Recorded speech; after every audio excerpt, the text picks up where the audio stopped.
And welcome into the Thursday edition, Robby and Rexrode, 102.5, 106.3 The Game. Robby Stanley, Joe Rexrode, Connor Newt in today for Nick Keyser. We got a lot going on today on the program. Robbie Weinstein from 24/7 Sports will join us at 7 o'clock. We'll get into all things Vanderbilt football with him. Charles Robinson from Yahoo Sports for his weekly visit coming up at 8 o'clock. Charles was here in Nashville, Tennessee the other day watching the Tennessee Titans play some ball. So we'll get into Charles's thoughts of what he saw from the Tennessee Titans, as well as his thoughts on all things NFL as well. Looking forward to that coming up at 8 o'clock. Yeah, he was here for let's see, I think he landed at 7:30, and he was on the road to Atlanta by 2. It was 5 hours. He got some stuff done, and he had some takes. That's right. He's got some takeaways. Rexrode, how we doing? What's going on? Doing fine. Got another padded. I don't know if it's padded, but it's another practice today. Got a big, Nolensville, Brentwood scrimmage tomorrow night. Oh boy. So it's every Friday night we got something now, and then got the Titans Niners. See how the Titans size up against maybe the best team in the NFL. A lot of football coming up. Yeah. A lot of those guys going to play. I don't know. We'll see. I don't know that they're not. Brandon Ayuk, get out there. Go run. You're going to play 3 quarters. Yeah. And audition. You for play the Pittsburgh Steelers. Play some running back. How about a little H back tonight, Brandon? Let's try that. Connor Newt, how we doing? What's going on? Trying to wake up. I don't know how you guys do this every morning. I asked Connor. I said, "Hey man, what time did you get up?" He's like 4:30. I got up at 4:30. He's like, "I went to bed at 10 last night to try to offset the difference." But I told him it never gets easier. It's always early. No. What's your normal wake up time? Well, I am under the age of 25, so usually about 9:30. When I was under the age of 25, 9:30 is hell. I was going to bed then. I'm impressed, man. I'm together. What can I say? You a coffee guy? No. Maybe that would help. You might want to get a pop then. You know what a pop is, right? Yes, I know what a pop is. Good, because that's what we should all call it. Just glad you don't refer to it as pop. That's good. It's good to know. Do you ever use the word pop? No. Oh. Thank God. I'm from the South. God, I love Connor Newt. Yeah, it's okay. We can introduce things to new regions, and we're going to make it happen. I love it. 615-737-1025. Our phone number, 615-737-1025. Titans practice yesterday. Kuharski had to leave us early to get out there for the fireside chat from Brian Callahan. On the field, Rexrode, what stood out to you yesterday at Tennessee Titans practice? Well, it's funny because part of I think we talked about it during the show, right? We talked about Callahan talking about Levis throwing to Ridley. Yep. And then all of a sudden, Levis to Ridley became this awesome thing yesterday. A deep shot, but also this sideline. In fact, I got a text last night because I was sitting there with Chris Harris watching this play from pretty far away, and it was like they gave Ridley made this unbelievable catch on the sideline. I'm trying to remember who he was working against. Might have been Brownlee, but regardless, unbelievable throw and catch on the sideline with very good coverage. And Chris sent me the the still shot. Here you go. Still shot, Chris Harris. Oh, yeah. And he's like, oh, actually, he did unbelievably get both feet down. But that's the first thing I think of is Levis to Ridley, I think, took a step forward yesterday and just has a chance to be pretty good. I mean, it's taking a little bit of time. And like Brian Callahan expressed a little bit of urgency, but it was pretty good. I think there was a lot of, it was a very, I know it's coach speaky, but it was a very, I thought, like back and forth good practice where like the D kind of dominated a red zone period, but the offense definitely had some really good plays and got some chunk plays and things like that. You had, right now, Harold Landry is giving Nicholas Petit-Frere everything he wants, and I think that's smart of the Titans to do it. Say 58, keep running, keep going up on 78, and give him everything you can give him. And I think overall, and this is like Jared and I got in this argument yesterday. Jared's like, everybody has a Harold Landry, because Landry's beating him sometimes. Yep. But it's like, yeah, Landry is a good pass rusher in this league. Like, he's going to beat a lot of guys sometimes, but he's not beating them every time. So right now, I think it's decent from Petit-Frere. There was a play where the classic Landry outside duck under and he pops the ball out of Levis's hands. That play happened. So, you can look at that and be concerned. But again, I think that's a great look. And it's like, this is what I tried to say to Jared yesterday. It's like, remember last year, we're like, wow, Dillard, he keeps getting beat by Arden Key. Just beat like a drum. But man, maybe this Arden Key is good. We know that Harold Landry is good. We do. And then Jared's like, well, every team has a Jeff Simmons. Like, no, Jeff Simmons is not like, no, every team doesn't have Jeff Simmons. He also has now Tavondre. He went from Tavondre Sweat. Sorry that I've turned this into a Jared segment. From Tavondre Sweat, 2-down player, disaster. What are they doing to like move over, Jeff? There's a new sheriff in town. Yeah. But hey, look, that's how Tavondre Sweat looks. Every takeaway from got his win yesterday in Jared versus Joe. Was just takes galore. Yes, from Jared. But every takeaway from every Titans practice right now, I think would have to include Tavondre Sweat because he is definitely a difference maker and just a different guy. Now, every team does not have Tavondre Sweat. I promise you that. There were some individual reps that came out on video yesterday that made their rounds on the Twitterverse and social media. One thing I think is becoming pretty clear, if Tavondre Sweat stays healthy, is available, is on the field, he's going to be a problem for opposing offenses to deal with. I mean, it's just physics, right? We've talked about this. When you're somebody that's that big and can move that well, you are going to cause some problems for an opposing offense. And there was some reps yesterday where I think there was one where he had Cushenberry, another where he had Skoronski. Like it was like he's just powerful and an absolute load to deal with. And I heard the discussion yesterday on Jared versus Joe. There's not been a single down of football yet that's been played. So there's no grand takeaways where I just feel absolutely certain that Tavondre Sweat is going to end up being a good pick at number 38 overall. There's a lot that we still have to learn. But, man, I think you have to like what you're seeing right now if you're Brian Callahan and the Titans based on what he's putting out there on the field and the fact that he seems to continue to get better and to be more comfortable out there, I think is a really good sign for Tavondre Sweat. Yeah, it's all positive, and he's able to stack several plays in a row. What I don't know, can't tell from this is just, again, if you do get into a football game, if you were playing a football game today and, defense is out there for a lot of snaps, like, and this is something that Jared did bring up, that it's fair point. Like, well, Jared, I think his question is more like, would he be out there? I hope it wouldn't be his question. I don't know. Like, would he be out there on third down or late in a 2-minute drill because he's good enough? I don't think there's any question. The question to me is, how close is he to being in the kind of shape to where in the fourth quarter he's able to still line up every play and do that stuff and not just like, here comes a snap and you got to like kind of stand around for a snap or two because you're exhausted. That's what I don't know. And it looks to me like he can definitely stand to get in better shape still. So that's going to be stuff we find out starting with Titans at Chicago in week 1. I imagine. I mean, I can't imagine there's going to be a ton of run here in the preseason for Tavondre Sweat. But yeah, everything they're asking him to do, whatever situation he's put into practice, he's a wrecking ball. Would you give him a little bit more of a run in the preseason to try to get him in that shape to be ready to go by week 1? There's clearly a risk that comes along with that if you're playing him more, but in order to try to play him into shape, for lack of a better term, would that be something you consider if you're Brian Callahan and the Titans? I don't know. I feel like the shape is still the daily process of it, right?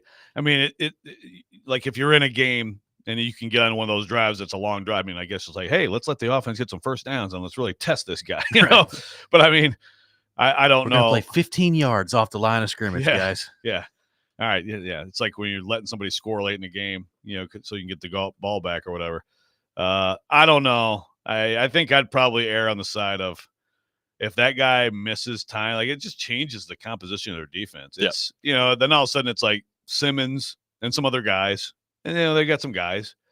But Simmons and Sweat is like, that's where the opposing offense is like, good God, this is going to be a pain in the butt all day. So I think to me, like just being in better condition as a daily routine and, your strength people kind of, you have to be able to like kind of like, okay, if he can do this, this, this, and then he should be able to do this on the field, as opposed to go out there in the game and play a bunch.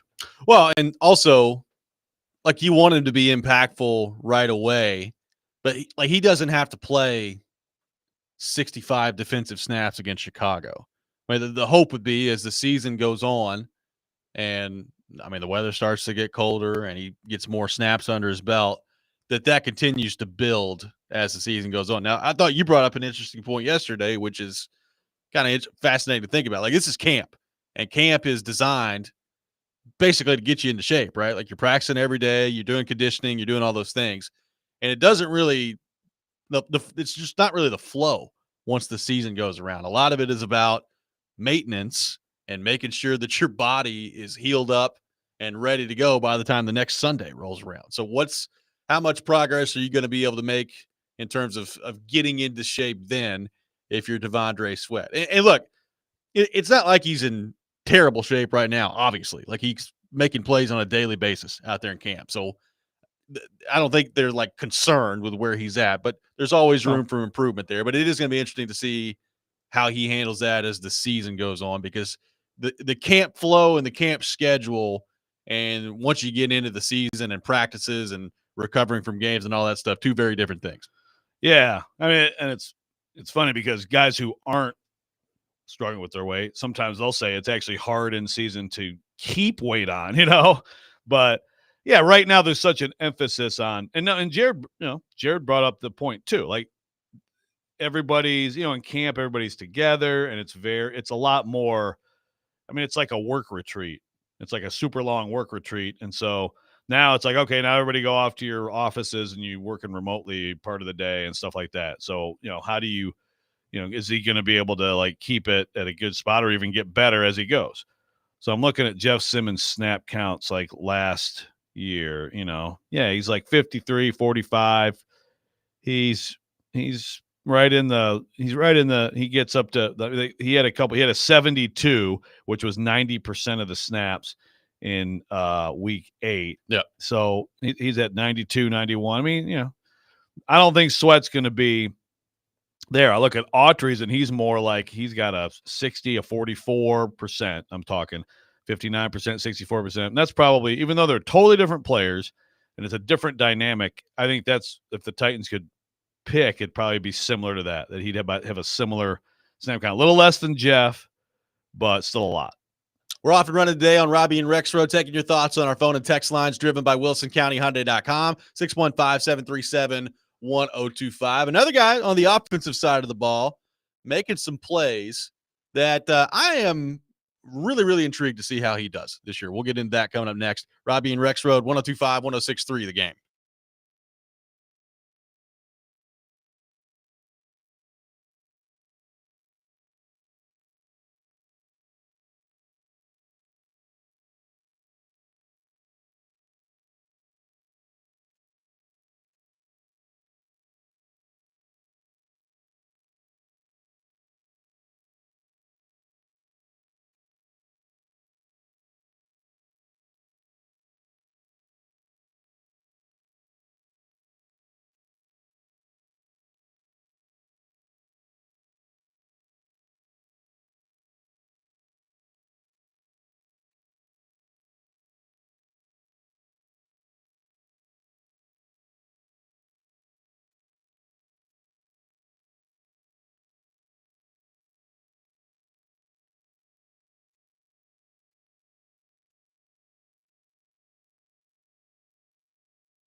Welcome back in, Robby and Rexrode, broadcasting live from our Busy Bee Plumbing, Heating, and Air Conditioning Game Nashville studios, home of the $99 yearly Beehive membership, where the buzz is always about great service. Robby Stanley, Joe Rexrode, Connor Newt here with you on this Thursday morning, taking your thoughts on the Titans. Joe, from practice yesterday, a lot of focus on T'Vondre Sweat. We've talked about him and some dominant reps that he's put together on a daily basis at this point. Another one that had just a great rep yesterday, and Koharski put this out there. Jim Wyatt, with his great video editing skills, put it out there too. Josh Whyle, heck of a catch in the end zone yesterday, kind of like a turnaround, back shoulder, one-handed grab. Great route that he ran. And Josh Whyle, PK's talked about this too, not afraid to verbally engage with the defense out there. He has been kind of front and center on some of that stuff. Callahan talked yesterday about the tight end position, and he's not really, naming a starter, quote unquote. There, he called Whyle and Chig two very different players that are both going to play a lot. I don't think that's breaking news. We know that both Chig and Whyle are probably going to be on the field a lot. I got to say though, like the more I watch Whyle, if he can stay healthy, and we'll see whether or not that's an issue for him because it was last year. But if he can stay healthy, like I'm intrigued to see what he can do offensively and how much of a weapon he can become, probably specifically in the red zone. Like the red zone is an area that they've got to be a lot better in this year than they were a year ago. And I'm interested to see how Whyle can translate. Like it's one individual rep in practice yesterday, so I'm not going to take a ton away from it. But I think it did show you that he's got pretty good athleticism and a pretty good ability to go get the football, which I'm excited to see for him what that translates into this year. Yeah, I wouldn't say that play was a great play. I wouldn't say that's representative of what you're seeing a lot from him. But, he looks just like tight end out there, making plays, making catches. But maybe it is a little bit of a glimpse at like where the confidence is with him. That was a heck of a play. And in different ways, you can't help but notice Josh Whyle. That play and the talking, right? Like that alone kind of tells you where his confidence is. Whereas last year was kind of a little bit of a lost rookie year, a little bit of a wash his rookie year. Another interesting thing on this is something that, among the Brian Callahan nuggets from the Fireside Chat was saying that. So when we talked about how Callahan talked about the F in the offense, right? The F, again, it moves around. It can mean different things. It's just like in a particular play. But a lot of times the F could be kind of like your H-back kind of thing, almost like, fullback, movable piece. He said yesterday that Chig's more of an F and Josh is more of a Y. Like he looks at them as different kinds of positions. Yeah. So Herndon had an interesting take on that. He said, I'll read the tweet from Mike Herndon, who of course writes for paulkoharski.com. The writing that I prefer on paulkoharski.com. just kidding. He says exactly why. This is Mike Herndon says quote, exactly why I've been beating the Whyle will out snap Chig drum for months now. If you're leaning heavily into 11 personnel, for those who don't know, that's 3 receivers, which they are by all indications. You need a Y type of tight end, not a 238-pound move guy. So in other words, if you're an 11, you probably need maybe a little bit more traditional tight end than like Chig is a little bit more of like a detached guy, he's worked hard to be better as an inline tight end, but that makes sense. That logic makes sense that maybe Whyle, because he is a bigger body and can probably be a little bit better as an inline guy when needed. So you can do both things. You can run the ball too, might end up being a little bit more prominent in this offense. Chig still, to me, a little bit higher ceiling as a playmaker for sure, but no question that Whyle has come on and they really needed that. To me, they still need someone, and I think the preseason games might help sort this out a little bit. They need a third guy who really stands out that I haven't seen, and maybe I'm missing something. I'm not, not spending tons of time looking at that. There's some different guys they have out there, but just to have Whyle training camp watching Nick Vanette. Well, I have watched him some, and I think he's the guy at this point. I mean, every once in a while, Odekoya will just rip off a 60-yard catch and run. You're like, geez, but I really like him. yeah. I mean, he's part of the international player program, so there's an exemption, and so that he's been able to just keep developing. It's kind of interesting, but they really needed Wiley to do this, given that they didn't really address it much, not with significance. So I think he may be right about him out snapping him, but both of those guys can be critically important, and it's another position where you really don't want to lose either one of them. Well, and you need at least one of them with Wiley and Chig. Like, you need one of them to be a reliable playmaker for you. They don't have to be the focal point of the offense. They're not going to be the focal point of the offense. We know it's going to be Ridley and Hopkins, and the two backs are going to be a big part of the offense too. So it's not like there's a ton of pressure on Wiley and Chig to go catch 75 passes and put up 1,000 yards this year. But I do think you need at some point this year, one of the two of them at least, to become a weapon that is a kind of a security blanket for Will Levis. Like, to be able to be reliable over the middle, to be reliable in the red zone, like situational football. I think you're going to have one of those two guys at least step up and play at a consistent level that we've not seen from either one of them yet. Now, you brought up Wiley, like, it was basically a lost rookie season. So there's not a ton of sample size with him, but there's a level of consistency with Chig that he's just not reached to this point in his career. And they need one of the two of them to get to that level at some point this year. Yeah. Yeah. They need, I agree. And if one really stepped forward, it'd be great. I think they need both of them to do a lot of work, Yep. And yeah, look, I do feel like that's where I'd be interested. Jimmy Wyatt does a great job of compiling the stats for the quarterbacks. I do feel like Levis has probably targeted Wiley more than Chig, and I could be wrong. I could be wrong on that. I'd love that number. Do we have catch numbers? Do we have target numbers? That might be asking a little bit. Does Wyatt have a spreadsheet? Jimmy. I don't know. Can you do that on your phone? Sure. Yeah. I guess you have to really. I got a spreadsheet on my phone. You do? Yeah. You do the show on I do. I do a phone on my show or the. It's like if I did that, I'd have to do the thing and really magnify. You know what I mean? So I don't even bother. But I don't know. Well, maybe Jimmy has those stats, but I do feel like there's a little bit more targeting of him, and he's a bigger. That thing. He's a bigger body. He's a bigger target, and I feel like you can see him kind of maybe gaining a feel for how to find those spots in zone defenses and stuff like that.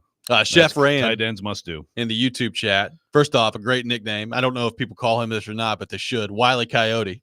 Chef Rand on the YouTube chat also says Chig is going to be a gadget player and heavy on the run after the catch. I hope Chig is heavy on the run after the catch. We saw that from him his rookie year, right, where he made some nice plays after he had the ball in his hands. Didn't see that as much last year. So can he get back to being a guy that is a pretty dangerous weapon with the ball in his hands after he makes the catch? Yeah. That would definitely benefit from that. I don't think he's just a gadget player though. He's going to play a lot. Don't get it twisted. Chig is.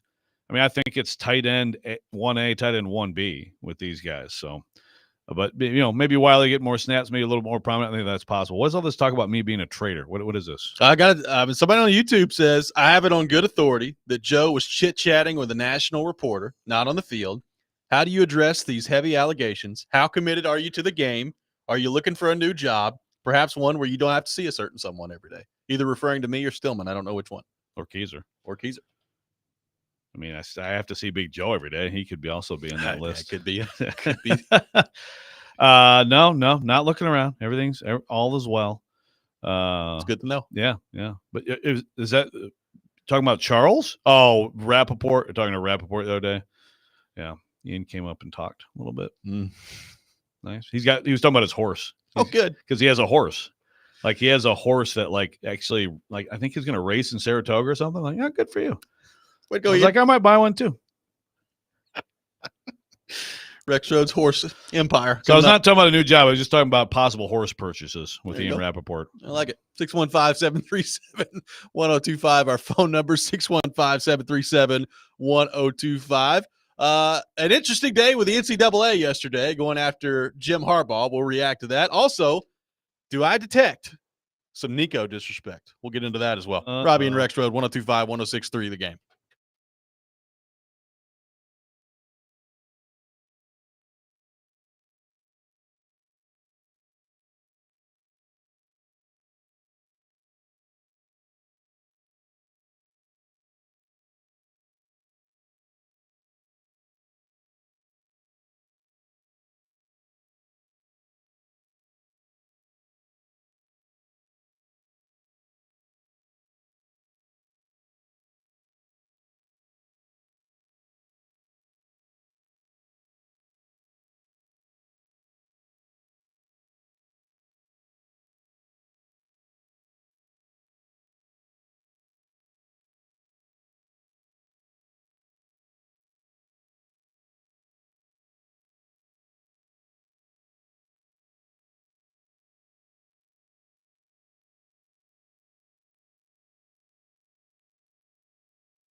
Welcome back in, Robby and Rexrode, 102.5, 106.3 The Game. We have the best and worst things in sports coming up at 6:45. So we will take your best things, your worst things on our text line, driven by WilsonCountyHyundai.com, 615-737-1025. The NCAA, Joe, has cracked down on Jim Harbaugh, who, of course, is no longer coaching in college football and is now the head coach of the LA Chargers. But a 4-year show cause for recruiting violations for Jim Harbaugh, and also cited his uncooperative behaviors as, quote, engaged in unethical conduct, failed to promote an atmosphere of compliance, and violated head coach responsibility obligations. So the NCAA had already put Michigan on 3 years of probation, recruiting limits, fines, all that stuff. Now Harbaugh, a 4-year show cause that was levied down yesterday by the NCAA. You know, we played his comments the other day about how never steal, never lie, never cheat, apologize when you stumble. But today, I do not apologize. That's what Jim Harbaugh had to say the other day. What do you make of the punishment levied by the NCAA yesterday? And if you're a Michigan fan, are you actually mad about this? Do you actually care at all? What do you think happens from here with all the Michigan stuff and with Jim Harbaugh? Well, if you're a Michigan fan who still tells people that like Michigan does things differently than any football factory school, I mean, first of all, you've been wrong for more than half a century, but Yeah. you know, but this is like, you can't possibly make that argument anymore. The thing that people have to remember, this is still nothing to do with Connor Stallions. This is all non-Connor Stallion stuff, you know? So really, if you look at the whole case and all that went down, it's very much like the Bruce Pearl situation. You can't lie to investigators, which is clearly what he did. Yeah. And, you know, they did COVID recruiting during COVID, like Jeremy Pruitt did, like I'm sure a lot of other places did too. Jeremy Pruitt got popped. Jim Harbaugh got popped. Did others do it? Absolutely. So you're just like a lot of other schools that push the rules, push the envelope, and cheat and lie, and that's fine. That's what you are, you know. So I don't know, for Michigan fans. I mean, I think the big thing is they're hoping that nothing comes of the Stallions thing. I don't think anything significant will, but we'll see. I mean, maybe like a suspension for Sharon Moore, but this is, yeah. And as far as the ramifications here, it probably means nothing, right? The NCAA is like, yeah, we're sticking it to you. Yeah. Whereas he's in the NFL now.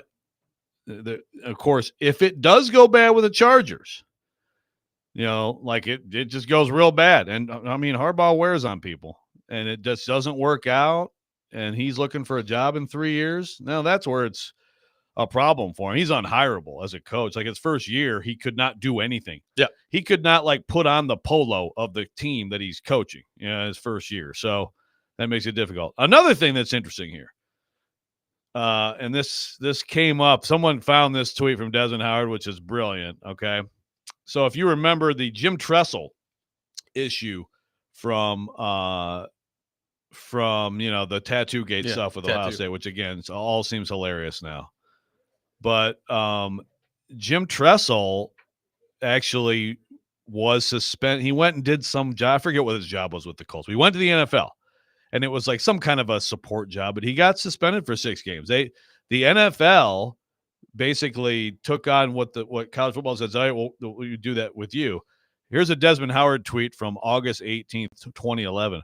So if Tressel gets a head coaching job in the NFL next season, does Roger Goodell suspend him for the first 5 games? Just asking. Oh, boy.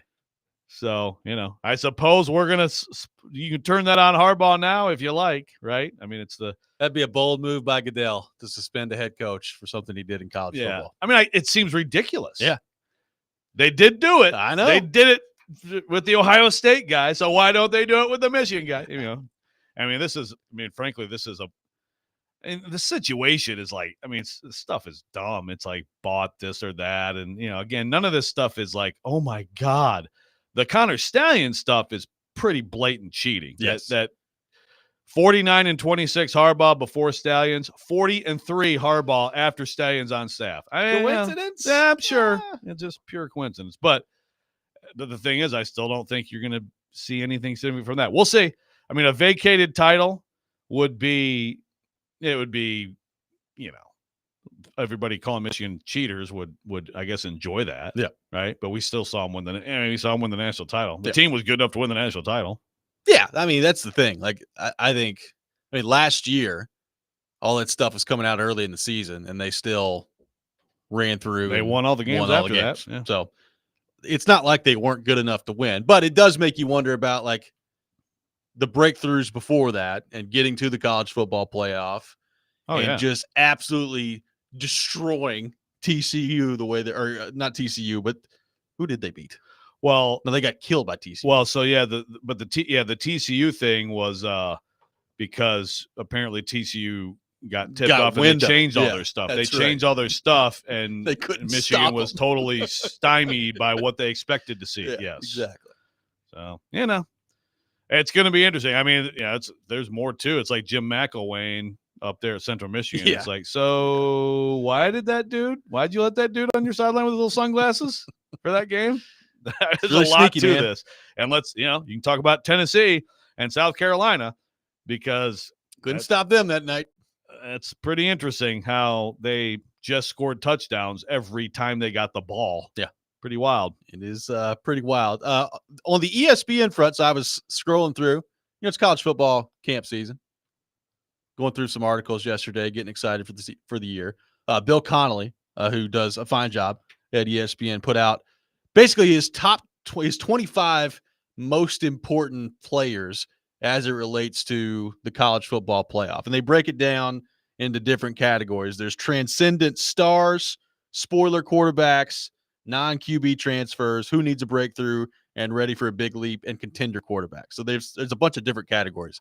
They've got this thing split up into. So, like, for instance, the transcendence category, it's got like Travis Hunter in there. James Pierce from Tennessee is in there. Luther Burden from Missouri. So I'm scrolling through this list, and you get to a bunch of these quarterbacks, like Graham Mertz from Florida is in there. Miller Moss from USC is in there. There's a bunch of these quarterbacks. Nico, not on the list. Nico, nowhere to be found in these 25 players. Do I detect some Nico disrespect from ESPN looking ahead to the 25 most important players for the college football playoff? I mean, I'd have to read the whole list, but I think that might be a little bit of disrespect.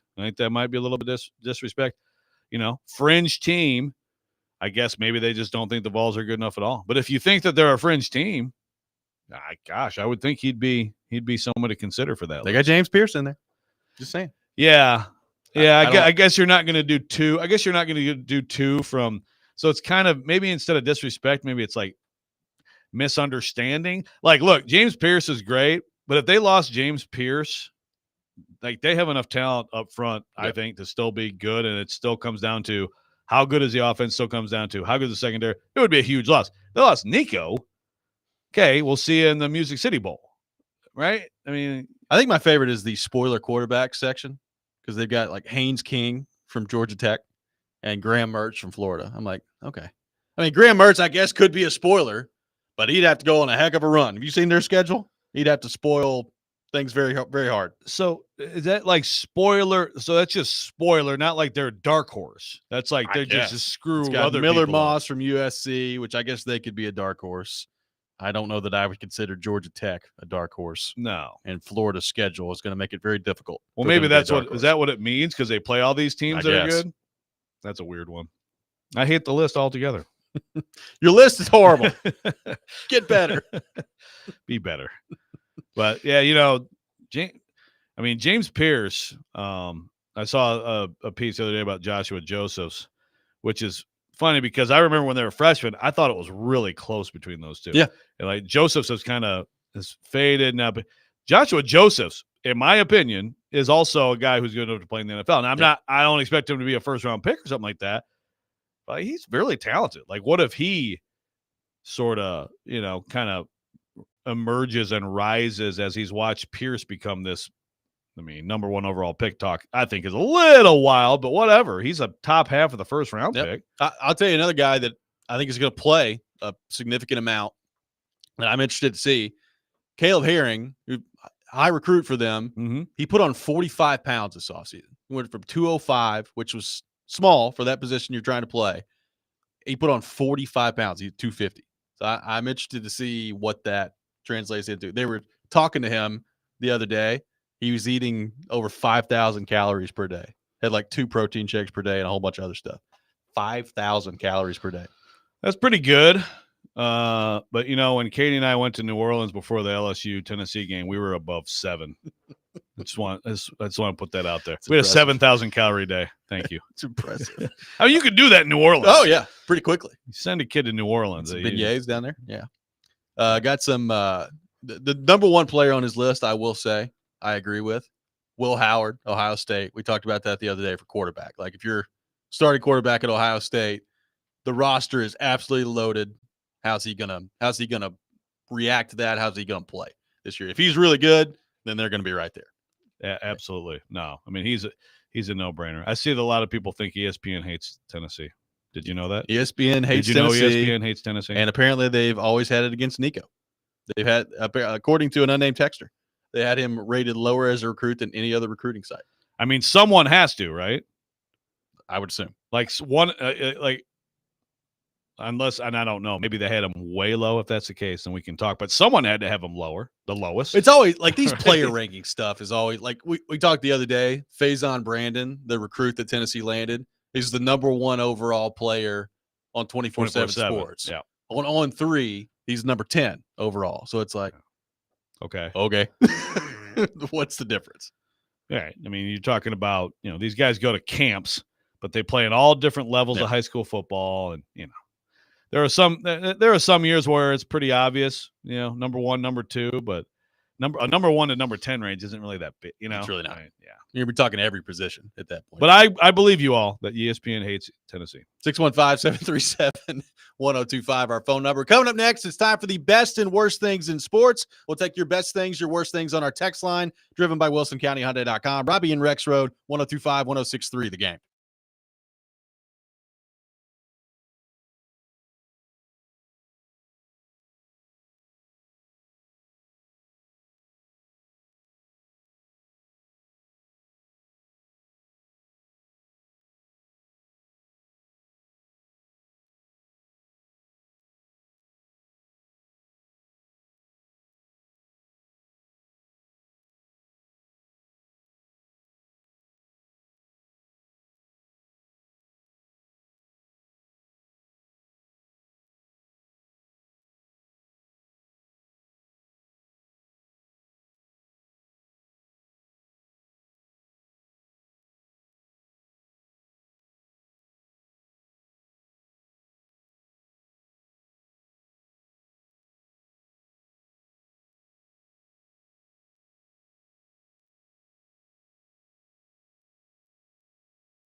The best and worst of the sports week. Now on Robby and Rexrode. On ESPN. 1025 The Game and the Game Nashville app.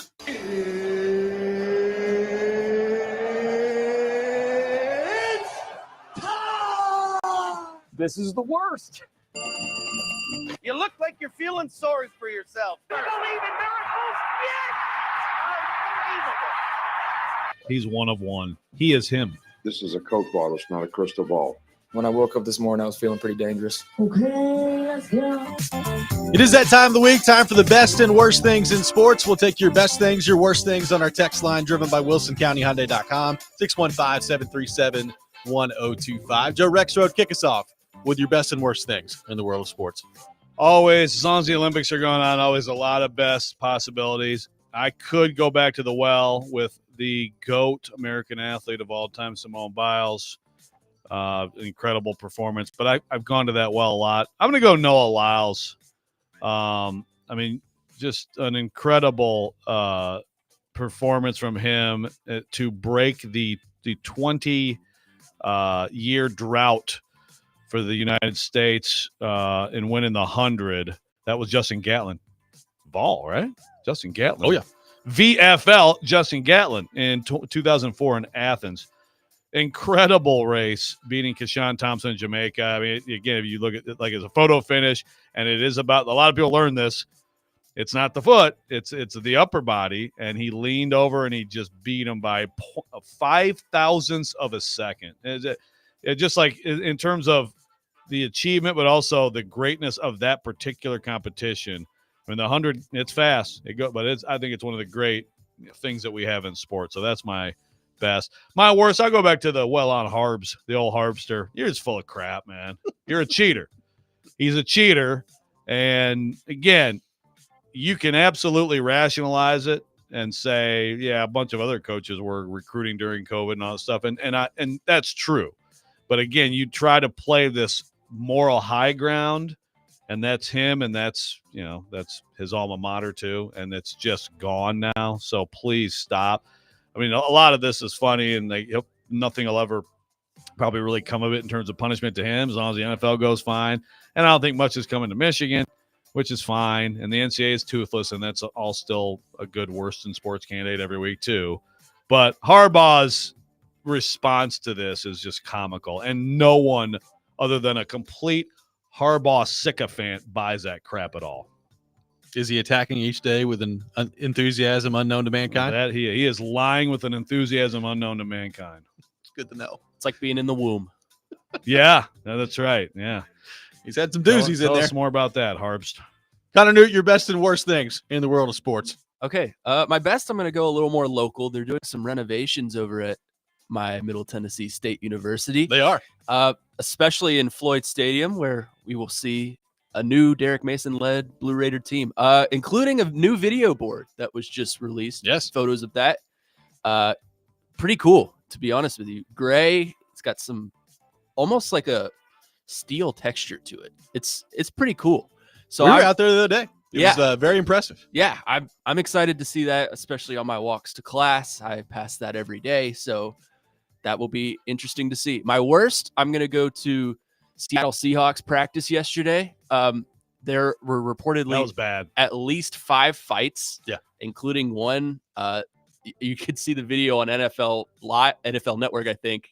DK Metcalf rips a teammate's helmet off and starts swinging. So Not good. not good. Not Yeah, good at went all. Myles Garrett there Yeah. on a teammate. Yeah, not good. Anytime you start swinging a helmet, it's Nah. not a great look. Not a great look. My best thing in sports, have you seen what Christian Moore is doing in the minor leagues? Yeah, the Trash Pandas. Yeah, he was The down. Trash Pandas, baby. He's down in high A ball for like 30 seconds, and he hit over 500 down there. They quickly brought him up to double A. A nice walk-off for him last night. One of my buddies lives down close to Huntsville, is going to see Christian Moore this weekend. And I texted him last night. I was like, you better get down there quick because he may not be there very long. Like Yeah. he is tearing up the minor leagues. We saw him have an incredible year at Tennessee. And he might be in the major leagues He could be call sooner rather than later. Yeah, he could be a call-up. Yeah. No, it's awesome to see. Again, it's like, what are we looking at here? People talking about him not being a first-round pick. Yeah. Like, what are we watching? You're welcome. I ate that donut. You And did. That's why. Yeah, Connor ate the Tennessee donut, and they won the national championship. That's right. He gets full credit. My worst thing in sports, and you can apply this to Jordan Thomas at Tennessee. Texas had a bad one yesterday, too, with their starting running back. Like, there's preseason football camp injuries are just the absolute worst. Like, we all know that football is a contact sport, and there's a risk every time you step on the field. But it stings a little bit worse when it's just like the practice non-contact injury that ruins somebody's season. And it can happen in any sport. Like, it happens in basketball workouts from time to time. Like, it can happen in hockey. Like, it all happens, but it feels like it happens a lot in football. And it's every year, that in the NFL and college football, there's going to be a handful of guys that plant the wrong way, and then all of a sudden their season is done. So that's my worst thing in sports. Jordan Thomas done for Tennessee. It's kind of going around college football a little bit right now, and you hate to see the non-contact stuff. That's the worst. I'm going to knock on this right now.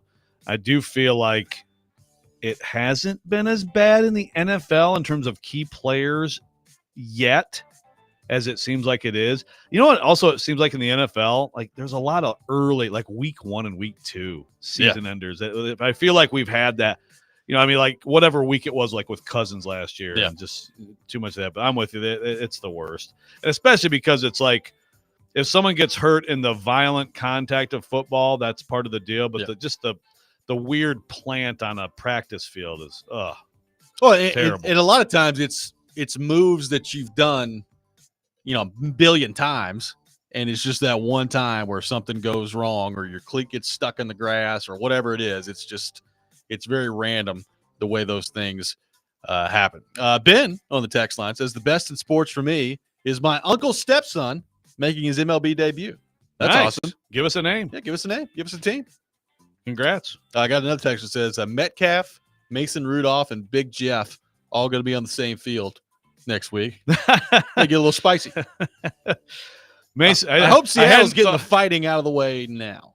Well, that's the wild thing is like you've got Diggs and Adams here, and again now Diggs, by the way, great presser for him yesterday. He's on the practice field first time yesterday. I haven't seen Adams in a bit, but if they're out there, what does that mean with Metcalf? Like what were practices like before with them and Metcalf? I don't know. I don't know. It's interesting to throw Mason Rudolph in that mix. He was part of, was part pretty of famous skirmish. Yeah. I mean, the interesting part is too, like I could absolutely see, like L'Jarius Sneed to me, not because of like the way he is, but the way he plays and how physical he is and how aggressive he is. Like he seems to me like tailor made for a Metcalf altercation in a training camp practice. I just don't know that we're going to see it. Like I don't know he's going to be out there. Yeah. No, that would be. Yeah, he'd be pretty physical guy. He'd be a candidate. Yeah, for sure. That's the thing. Yeah, it's interesting to think about if you're Brian Callahan, because obviously they have a plan and all that, but I'm sure they looked at those days and it's like, that's great work, but also, do you want to mess with that? Right. I don't know. It's a great question. It'll be interesting to see. It would be fun. 615-737-1025, our phone number. Coming up next, we'll be joined by Robby Weinstein from 24/7 Sports. We'll get his thoughts on all things Vanderbilt football and a Will Levis, Calvin Ridley discussion that I think is really interesting coming up next hour as well. All that ahead. Robby and Rexrode, 102.5, 106.3 The Game.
Hour number 2, Robby and Rexrode, 102.5, 106.3 The Game. Robbie Stanley, Joe Rexrode, Connor Newt here with you on this Thursday morning.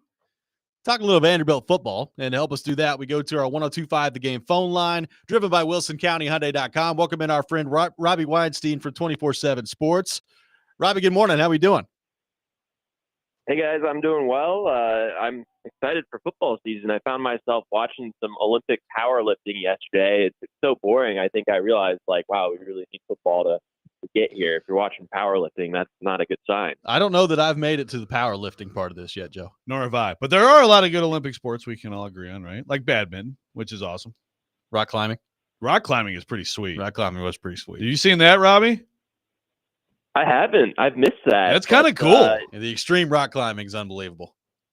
Yeah, I've been enjoying, the beach volleyball with that view of the Eiffel Tower and all that. So I like the variety, but I guess I got to draw the line at powerlifting.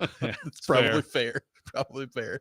So, Robert, we've talked a lot about this Vanderbilt team heading into the year. Quarterback has obviously been a position under Clark Lee where they've really struggled to develop any sort of consistency. How do you view that position heading into this season? And do you feel like the options are there for them to make some progress in that area and find a quarterback that gives them a consistent level of play? How do you view quarterback for Vanderbilt heading into this year?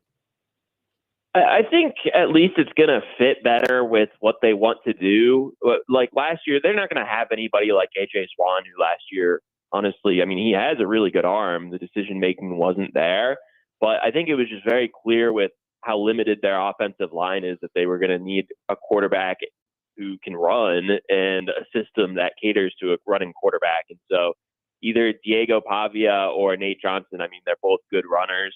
I don't know. I don't think they're going to be bombing the ball deep and really have a great passing offense. But I do think, it'll probably be Pavia who ends up being the starter, and he ran for almost 1,000 yards last season at New Mexico State. So I don't know that like I said, their passing game is not going to have a high ceiling, I don't think. But if they can, they're focused on trying to turn the ball over less, and at least, it could be a little bit irritating for opposing defenses, I suppose, when you have to fully defend whichever quarterback ends up being the starter in terms of their legs, because both those guys are very good runners.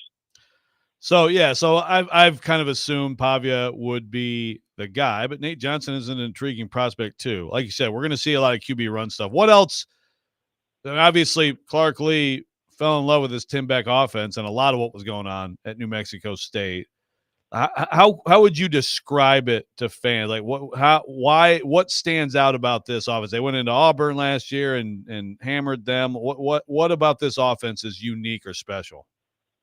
Yeah, they're going to use a ton of motion, and I think it's a little bit similar to Jamie Chadwell's spread option offense, but just a little less weird, a little bit less triple option-y, where they're going to use a ton of pre-snap motion. There are going to be lots of ball fakes and play action. Another odd thing that they're doing is that they are not doing left and right tackles and guards. So they're going to do like strong side, weak side, or they call them strong and quick guards and tackles, where they're going to flip sides depending on which hash the ball is placed on. I don't really know whether that's going to work or not, but it's definitely weird and unusual. I think Lamar Jackson's Louisville teams were the last notable Power 5 team to use that, which I think actually Vandy's O-line coach was there during that period. But so I don't know whether any of this is going to work, to be honest with you. I think this is one of the most difficult Power 4 teams to project because of all the scheme changes and how many transfers they brought in that are going to contribute. But it's definitely going to be weird. They're going to lean into the ground game. I would expect that they probably run the ball on 60% of plays. And so it's definitely going to be different by SEC standards, if nothing else. So, yeah, well, and that's, I love that Chadwell offense. I mean, when it gets cooking, I love it. I think we've talked about this before, but I've always thought that something like that would be a good idea for Vanderbilt. Whether that's not necessarily going all the way to the option, but having a different kind of offense to hopefully make up for the talent gap, right, in this league. Mm-hmm. Do you feel like this could, if it works well, this could kind of do that? Yeah, we'll see if they have the players to do it, but I agree with you. I mean, I think that I get the theory because I do think Vanderbilt should try to win through differentiation, because if it's a pure talent, I mean, like recently, the last few years, they've just been running a very typical pro spread offense. And really that the only time that they went away from that at all was during that 5-7 season when Mike Wright was the quarterback and they were running it a lot. And they occasionally, at least in practice, I don't know that they did it a lot in games, they would have a couple triple option type of plays where they would put multiple running backs in the backfield. And what do you know? I mean, that's the 1 year out of his 3 so far where they actually had some modicum of success. When Lee took over in, I guess it was December 2020 / January 2021, he talked about wanting to have tons of pre-snap movement and try to distract opposing defenders and all that sort of stuff. And then they just never really went with an offense that actually did that. So I think they're getting back to something that they really should have been doing, or at least something closer to this the entire time. Time will tell whether I don't really know if they're going to have like the straight players and the talent, especially against the schedule this season, to be able to like go to a bowl game or anything like that.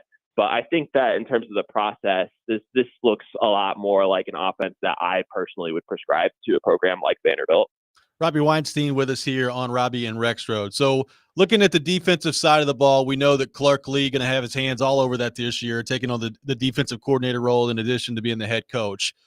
From a talent standpoint, from a depth standpoint, and with him taking over the reins as the defensive coordinator, how much improvement do you expect on that side of the ball this year? How equipped do you think they are to take a big step forward defensively? Yeah, so I think the offense has a lot of questions with talent, but I think the defense actually could be pretty competitive. And part of that is the coordinator switch. I mean, Clark Lee was pretty much a consensus top 10 defensive coordinator in college football when he was at Notre Dame. Now, I think it's fair to question whether he will still be that a few years later when he hasn't done the job in a while. And well, he's also got all these extra responsibilities now as head coach of the team. But I do think that for sure the play calling and all that sort of stuff is going to be better now that he's in charge. They've also added a lot more depth, I think, specifically on the defensive line, and they should be better against the run game. They're pretty strong up the middle of the defense. Like Langston Patterson, I think, could push for all SEC honors. CJ Taylor at safety and Dericky Wright coming back after he had committed to Texas A&M originally as a transfer. They've got some pieces that I do have a lot of questions at corner because Marlon Jones Jr. and Mark Davis Jr., who are 2 notable transfers who they brought in. Jones has a serious illness and is going to miss the season. And then Davis is injured right now, and his status is a little bit unclear. I don't really expect him to play anytime soon, if at all. So between that and kind of question marks on the edge in terms of pass rush, I think there are still some concerns. But overall, like depth-wise, I think they really improved through the transfer portal. And as a result, when you combine that with Lee calling the defense now, I think they actually could, at least be in the top 50 nationally in defenses. But again, I think it's worth considering, hey, that sounds great on paper, but with this league and how stacked it is, especially with Texas coming in and being on the schedule for Vandy, you could be in the top 50 or the back half of the top 50 defensively in the entire country and still be like 14th in the SEC. What's your sense, Robbie, in terms of fan base? And I know it's 2 different things, but just fan base and administration, and how people are feeling about Clark Lee. Obviously, big changes this offseason, interesting changes. I think they had to change some things, right? But where do you sense people are just on Clark and where he is in terms of, trying to really, I think, solidify himself at this point? I think there's a divide between fans and what I view as the administration's likely viewpoint, because fans, I think, just see like, hey, there hasn't really been any progress, and the staff choices have been pretty terrible, to be honest, for the most part. The first staff was pretty good, and then they had some brain drain where a lot of guys got picked off by bigger programs, and some of the hiring decisions by Lee weren't very good. And here they are going 2-10 in the 3rd season. But to me, I think the way that administration likely views it is that they did not give him the resources the first few years to be able to succeed, specifically the NIL setup and the effort put in by admin, because it's not just the coaching staff who needs to be dealing with that stuff. I mean, it was pretty brutal. They just didn't have any money at all. And I think good NIL does not guarantee success, but bad NIL probably guarantees failure. And so that was a big part of the issues over the last couple of years. The facilities are also coming along, I suppose. But to me, I think that probably administration wants to give him a long leash. He had that contract extension a couple of years ago, which now looks pretty bad. And at least, maybe if you're them, you probably say, well, let's see what he can do now that he actually has the money to throw around in the transfer portal. Whereas fans, I think, understandably are pretty pessimistic. Well, Robby, really appreciate you taking time to be with us this morning. Great stuff as always, and we will talk to you soon. Okay, thanks for having me, guys. Absolutely. Thanks, Robby Robby. Weinstein from 24/7 Sports, our guest on Robby and Rexrode. We'll take your thoughts on what he had to say. Also get into a Will Levis, Calvin Ridley discussion up next. Is the Will Levis, Calvin Ridley connection going to define Levis's tenure as Titans quarterback? We'll get into that coming up next. Get half off to this family-owned Chicago restaurant right here in Nashville, winners of numerous Best of awards. This is truly one of the best-kept secrets in Nashville. Staley's Chicago Italian Dining brings amazing Italian food to the South, including original Italian beef sandwiches, Vienna Chicago-style hot dogs, and the best gyros south of Chicago. Head to thegamenashville.com/deals to get half off a $20 gift card while supplies last. This is Robby and Rexrode, 102.5, 106.3 The Game.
Yeah, I mean, it's coming.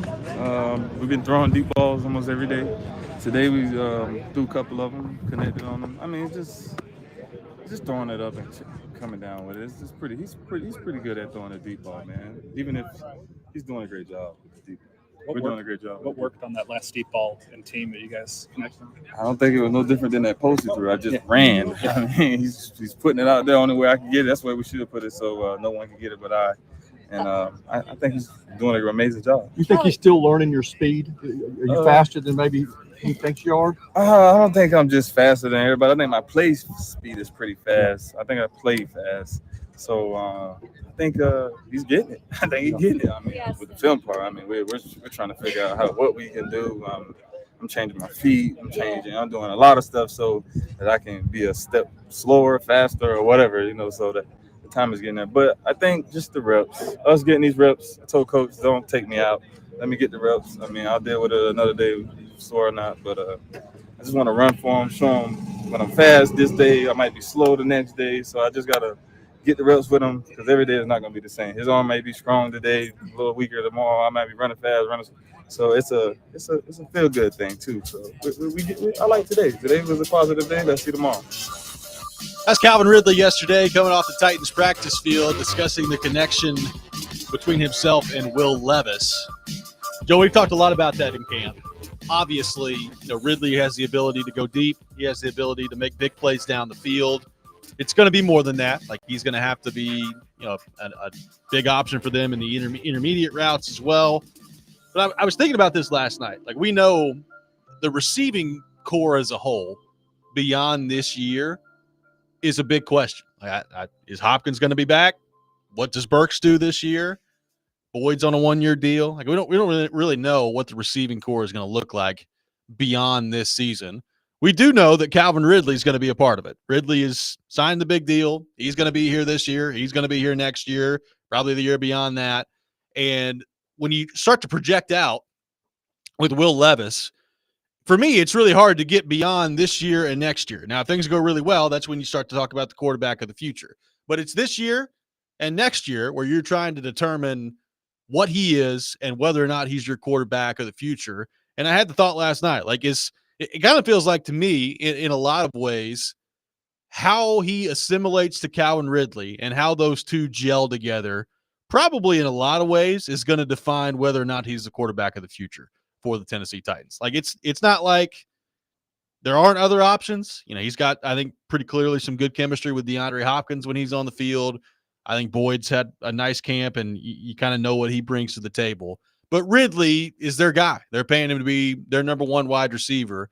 And if those two can get honed in together and establish themselves as a nice duo for the Titans, that probably is going to bode well for Will Levis. And if they can't, that probably is going to mean that he is not going to be the quarterback of the future. Like, those guys, it's a critical relationship and critical chemistry that they've got to get figured out as this season goes along between those two guys specifically. Yeah, they are it's the only receiver we know who, if Levis is the quarterback for a few years, that we know will be with him. Although I guess I might say, NW, I'll be there too. Just count on him. Just continue to be there. But yeah, Hopkins, this could be it. Burks, this could be it. They could be drafting someone next year. So I think that's a good point. I would say I can't think of it because I think if everything is good in terms of, again, protection, play calling, and obviously Levis, I can't really think of I feel like it's a gimme that they will get to that. You know what I mean? Like, I can't think of an example of where quarterback and receiver over time together, if they were good, didn't figure it out. Yep. So I would expect that to happen. I think maybe yesterday was a glimpse of, them start kind of calibrating a little bit and synchronizing. But you're right. It's going to be like Ridley could be catching passes. It's possible next year Ridley could be catching passes from somebody else just because Levis isn't good enough. But yeah, can they become one of those really special connections in the NFL? Like a really good connection. Hopkins, and I do think with Hopkins, it's like there's chemistry. And also with Hopkins, it really is like he doesn't have to be open. He'll like, Yeah. like throw it in his area. Yeah, and he's going to win so many of those. But with Ridley, he does have this gear. It was interesting to hear him talk about that on the clip there about play speed. Yeah. I think this is kind of what TD was saying in terms of like he's not a burner, like a deep guy, but on the field and pads and everything, he looks fast to me, and fast and sudden both. And I can see how that would take a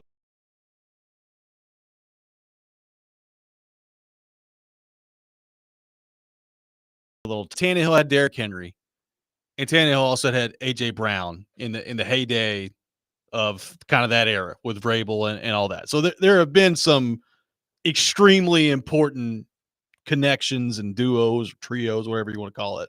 But like Ridley, in terms of just the franchise as a whole, you have paid a ton of money to Calvin Ridley to come be your number one wide receiver. And this is a quarterback that you've drafted to be your franchise quarterback. Like in terms of just the capital that you put into it, combining the money and the draft position, like to me, offensively, this is the most important Titans duo that I can remember in a long time, just in terms of the investment level that you've got in those guys. Like they never gave A.J. Brown that second contract, obviously. They traded him away. So you're paying a lot of money to Calvin Ridley, and you've invested a high second-round pick in Levis to be your franchise quarterback. Like just from a pure investment standpoint, this is a pretty – throughout Titans history, if you go back and look at it, it's a pretty crucial kind of duo that they've now established together here that they're heavily banking on working out. Yeah, of course, AJ was a second-round pick. Derrick Henry was a second-round pick, 3 years apart. And, of course, the Tannehill thing kind of comes into – I mean, I guess a comparison you could make would be 7 years ago, we would have been talking about Marcus Mariota and Corey Davis. Yeah. Can they be – but that's the thing. We didn't know at the time that that Corey Davis, frankly, was a solid receiver who never should have gone anywhere near where he went in the draft, right? You kind of find that out over a few years. We know Calvin Ridley is at his best a big-time player. I mean, a guy who produces at a high level. So, yeah, it is. It's a critical. And the running backs, they've got the tandem, a good tandem, and they've got other good players around. But yeah, it does. Those two have to work out really well. And some of these teams out here have, like the Bengals, the Dolphins, they have multiple weapons, like obviously the Niners. But like for now, well, they'll still have multiple weapons. Yeah, that's the thing. They'll take him away. They still have pretty good weapons, but this would be maybe more like, well, kind of like the Bills, which is interesting because, of course, he's gone now. But like the Bills had to be great with Josh Allen and Stephon Diggs, right? It had to be great. Yep. And then a guy like Gabe Davis takes advantage and makes plays too. But that had to be special. You have some quarterbacks who, whatever, you lose Tyreek Hill and you're still winning titles if you're Patrick Mahomes. That's just a totally different category. But yeah, like Troy Aikman and Michael Irvin. I mean, and there's other good players. They had a great running back too. But the wide receiver one, which is what he has been designated to be moving forward, the QB one, if he's going to be QB one, then he and the wide receiver one are going to be pretty good together. Well, they're going to be pretty good together, and they all have that guy. Like you brought up Allen with Diggs over the years. Now it's going to be interesting to see how that plays out without him this year. But like, Rodgers and Garrett Wilson. I mean, there's before Rodgers and Adams was as good as it got for a couple of years. I mean, they all kind of. I mean, even a guy like Dak, right? Like Dak and CeeDee Lamb. Like they've all got that guy. And Ridley's not as good as those guys, exactly. Too, by the That's way. The thing. I mean, he's still a tier below those guys, a CD, Cousins and Jefferson. Yep. He's not that tier, but he's a good enough tier. Yes. To make plays. And they're produce. They're paying him to produce and to make plays. 615-737-1025. Our phone number. Is the Levis-Ridley connection going to define Will Levis's tenure as Titans quarterback? We'll take your thoughts on that. 615-737-1025. Robby and Rexrode, 102.5-106.3 The Game. Ooh, talking Titans now. So what were you saying?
Tune in to 94.9 The Fan today as the Sounds take on Indianapolis. Pregame at 6:20, first pitch at 6:35. Coverage also available on the 94.9 The Fan app and at 949thefan.com. Sounds baseball on 94.9 The Fan, presented by Twin Peaks, Family Leisure, 5 Points Roofing, Call Vet Clinic, and Busy Bee Plumbing, Heating, and Air Conditioning. We are live from our Busy Bee Plumbing, Heating, and Air Conditioning Game Nashville studios, home of the $99 yearly Beehive membership, where the buzz is always about great service. The Rex Rant with Joe Rexrode coming up at 7:45. Charles Robinson from Yahoo Sports will be with us at 8 o'clock.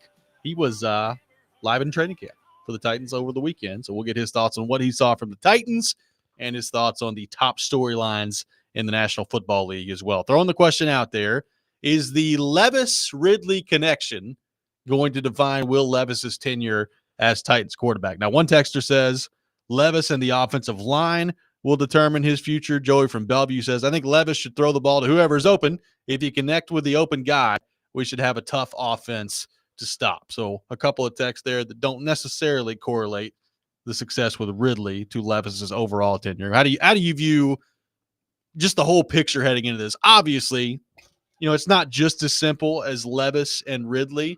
If the offensive line is total trash, then that's probably not going to give Levis much of a chance to succeed. So there's a baseline of adequate offensive line play that I think is naturally baked into this conversation that they're just going to have if any of them have any chance whatsoever.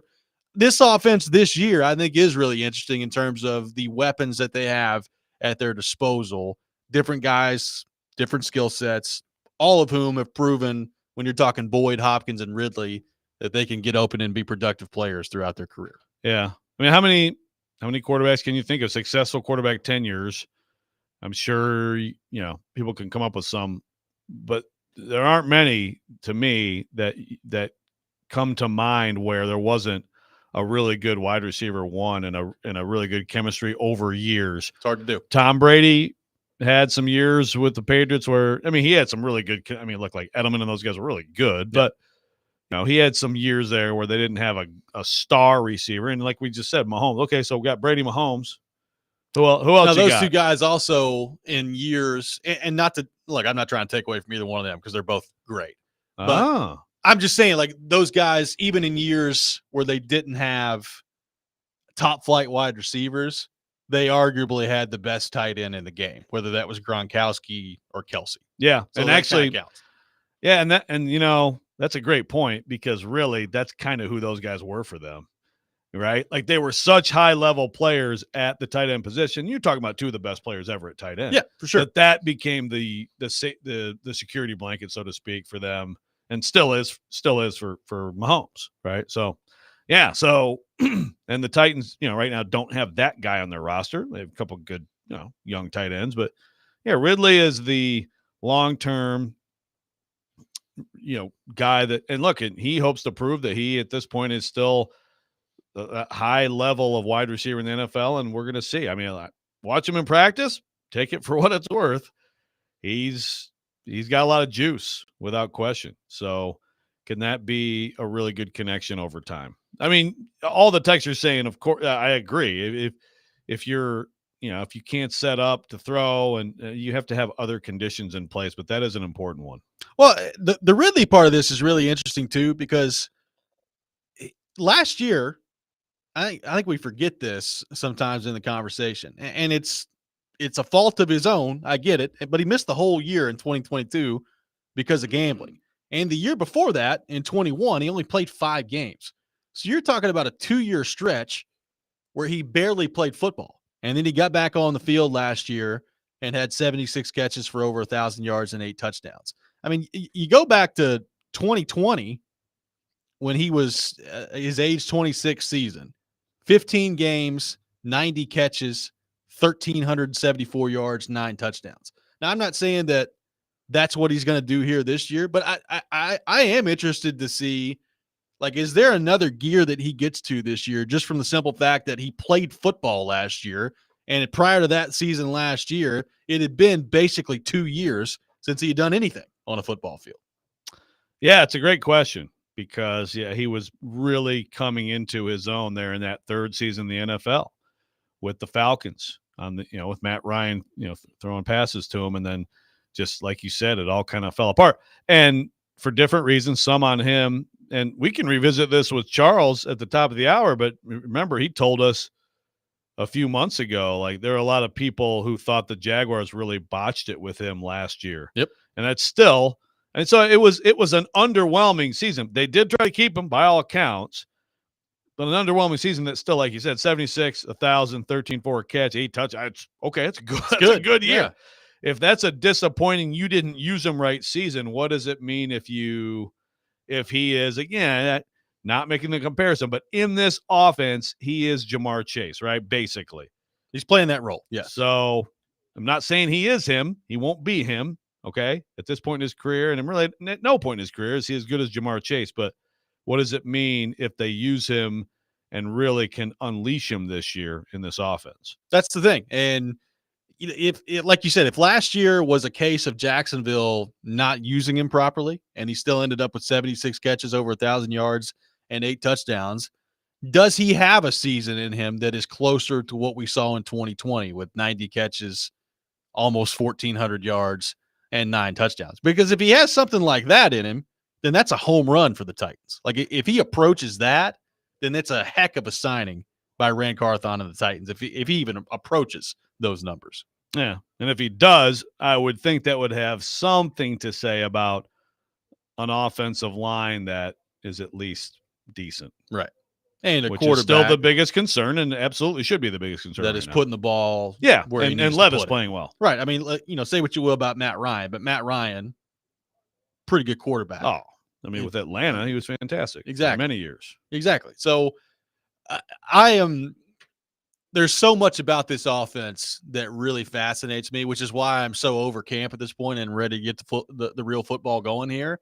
But like, I don't know that anything on the offense fascinates me more than Levis Ridley and what that's going to look like for the whole team. Like, to have a guy that has the ability to go deep and make plays down the field, like they just really haven't had a guy like that plays a big, like AJ Brown could do it. AJ Brown is good enough where he could do anything, right? Like he can play any role you wanted to play. But AJ Brown is not like a speed burner guy.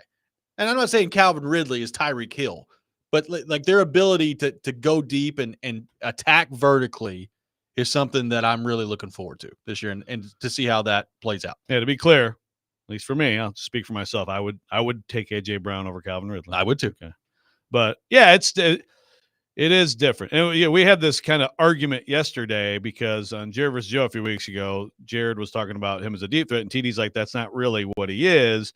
And there was, like the stats kind of backed up TD as they always do. And then he had a deep shot yesterday, and Jared, of course, is like, he's like barking at me, Well, they're going to have him vertical. He's not. Like, again, I think Calvin really just described it perfectly. Like if you put him out there now and timed him up in the 40, is he one of the top guys in the NFL? Probably not at his age. But play speed, I love that term, play speed. Vrabel use that term all the time. When he's out there playing football, again, it's fast and it's quick. It's both things. There are times when it's just like, and the connection, the connections that they've not been together on at times have taken some of these plays away, but he gets ridiculously open at times. So I'm very excited to see him playing in this offense in a real football game. Well, and it's not just the deep stuff too. Like he's good route runner. Like he's very good. I didn't realize that until watching him out here on the route tree. Like he can do a lot of different things. And look, that's if you're going to be a high level wide receiver in the league, you got to be able to do that. And you've got to be able to really get defenders leaning one way and go another way. And he's really good at that. So I'm interested to see how that pays off. When it's 3rd and 8, you would think like if you could have decent protection, the Titans are going to have some options. Like Hopkins does what he does, Boyd across the middle of the field, and then Ridley and the versatility that he brings. Like you could see where if they can get an adequate level of protection, which is always seemingly the conversation with this team, that they're going to have the chance to be pretty dangerous throwing the ball if Levis can be on. And that's an exciting thing for Titans fans. It's just a different approach than we're used to seeing. Yeah, no, And again, D-Hop will be back, and he'll be there. I mean, and we've talked about Tyler Boyd. Tyler Boyd's going to get the ball a lot. Tyler Boyd's good. So, I mean, seriously, if the offensive line is fine, decent, pretty good, solid, anywhere in that range, I think the weapons and you expect the offense too. I mean, Henry says if we put all the acquired weapons and offensive line concerns aside, do you think a lot of the Titans' successes and failures rest on the shoulders of Callahan's debut as a head coach? Sure. Yeah. This is his baby. This is his offense. He's calling the plays for the first time in this league. I mean, yeah, all that. And he's got to figure out how to adjust to the weaknesses, hide those, and emphasize the strengths and all that. And it's probably pretty big deal for him with the weakness of this team that's been years and years now, the fact that he has the best O-line coach in the league, his dad coaching it, probably helpful to him. No doubt. 615-737-1025, our phone number. The Rex Rant with Joe Rexrode coming up next. The Game Summer Ticket Tour presented by Green River Whiskey has one more tour stop left. Join Joe Dubin at Fog Street Lawn Club at 648 Fog Street today from 4 to 6 p.m. He'll have your chance to win free tickets to upcoming concerts in Nashville, including Weezer, Train, Dierks Bentley, and more. Also get signed up for the grand prize, which is tickets to a Preds home game, Sounds game, and to the Big Machine Music City Grand Prix. You're listening to Robby and Rexrode, 102.5, 106.3 The Game.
Sometimes he wakes up on the wrong side of the bed.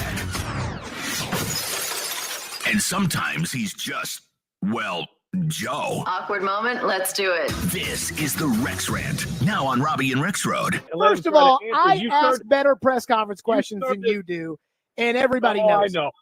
Oh, yeah, you do. I didn't hear the coach say that's a good question, Joe, yesterday, but he did for me. I mean, consistently, my questions in press conferences lead to stories at ESPN.com and all this consistently, Joe. And you know it. I don't think Joe and Paul are so smart that they could have formulated some great question that would have got him to say anything more than what he was already prepared to say.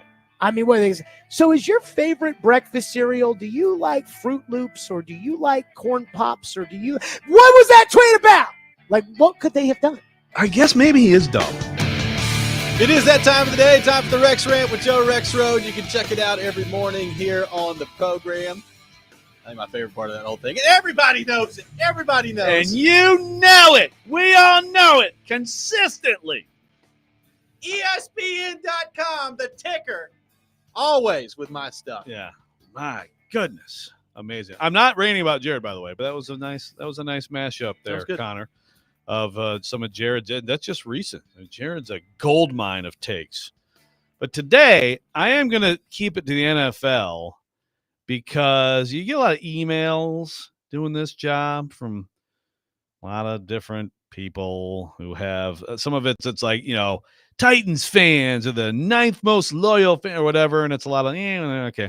But I got this one the other day, and I got to say, I had a lot of interest in this because this is actual data on pricing. This is actionnetwork.com, and they put together the best values in the NFL for families. Okay. So they went with the cost of 4 tickets. I think they're trying to, keep it to the same general area, right? So it's comparable.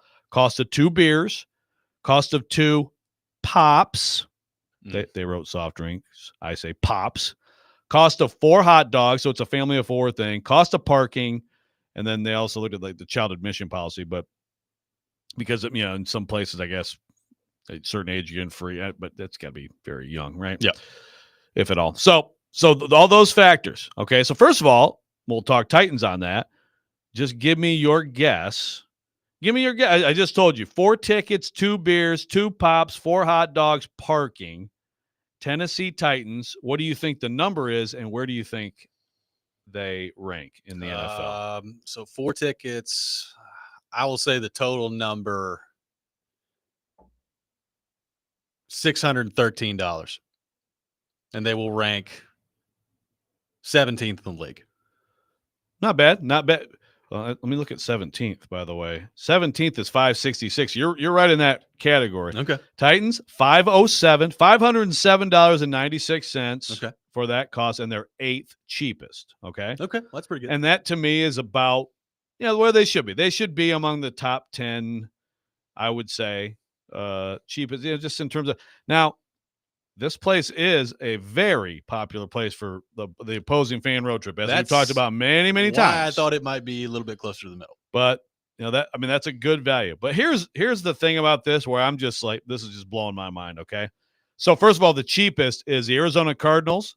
Makes sense. And that sounds about right. Yep. I mean, look, I have to go with, like, team success and demand and all that based on success. To me, that has to be part of this. Now, also where you are, it should be something that you consider, like cost of living. But I'm not surprised, for example, to see the Atlanta Falcons 4th, 487. Yep. They famously have very cheap concessions. They have done that's intentional on their part. And I think it's a good move. But this is the thing this is where I'm just blown away. Like the Cincinnati Bengals, okay, they've been really good for a while. Now they are notoriously cheap as a franchise. Yes. This has been, I think, but I give them credit because at what is now called Paycor Stadium, which I just realized, number 2 cheapest value or best value in the league, $474.42.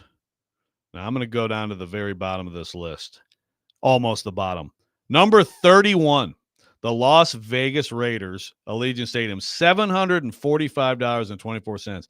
And the excuse may be that you're in Vegas. I don't care. In Vegas, actually, Vegas is the place where if you're willing to gamble, you can go drink for free, smoke cigarettes for free, whatever you want. They'll comp your room. That's think about that. A Raiders family, and Las Vegas does have people who live there, has to pay $745 for the same stuff that Bengals fans pay $300 difference. The Dolphins, by the way, in Miami, which is a high cost, they're third at $480. Why are these teams able to do that? The Raiders, just another example of the Raiders just being just a trash organization now, which is really sad to see. The one thing I guess that I would wonder about that, which is it's similar to what I wondered about here. Like Vegas to me seems like a pretty popular, like if you're a team, if you want to go watch your team play on the road, like that would seem like a pretty popular destination. So does that affect the ticket part of it? But that's the thing. That's the secondary market more anyway, exactly, right? Like, this is supposed to be like what a family. Again, when you're just going through the box office, it's ridiculous. Like the Niners are 32nd. Well, the Niners are great. It's San Fran. It's Levi's Stadium. It's $750. So I get that. The Eagles 30th. I get that. I think there is some correlation with demand and things like that in recent years based on performance. But the Raiders, man, no. Also, I will say, and this is going to change. See, this is based on, like last year's data, I believe, right? Yeah. Teams set new prices this year. I don't think they have that data. I'll make sure of that, but it's got to be from 2023. The Detroit Lions right now are the sixth best value, but they have absolutely jacked up all their stuff. They will plummet down this list. But good job, Lions, at least realizing your stinkiness before now your little time in the sun before it all blows up. Oh, it's interesting. So you said Atlanta was 4th on that list. Miami's 3. When I think about those two teams, but really those two cities, I'm a Miami Heat fan. They have some terrible sports fans in Miami. The arena. That's a good point. Sucks. It's never full. Atlanta, if the Falcons aren't great, go look at the attendance at a Falcons game. Yeah. It's not good. No, you're right. By the way, also interesting here, the AFC South 7-8-9. Colts 504, Titans 507, Jags 516. Yeah, Houston. Got to pay a little bit of price for that milky pool in Jacksonville. That is true. Yeah, for the E. coli, the E. coli rebate, on 2 hot dogs, you got to factor that into the whole thing. How much the pool seat cost? You take the whole family in the pool? Oh my goodness! We'll fund your ER visit after. Your tetanus shots are half off after you go into the milky pool. That's very interesting. There are people on the text line right now being like, "Wow, that's still too expensive for the Titans." Well, that's are those thing. Nosebleed seats, right? That's the thing too. It's this. Also, all of this shows you, man. Yeah. Well, that's a $500+ day. These are not good seats. You want to know why stadium sizes when they're building new stadiums are going down and why the seating capacity is going down? Look no further than that, right? Right, exactly. Going to games is fun, but saving $500 and watching NFL football on your couch when you can go to the bathroom anytime you want is also fun.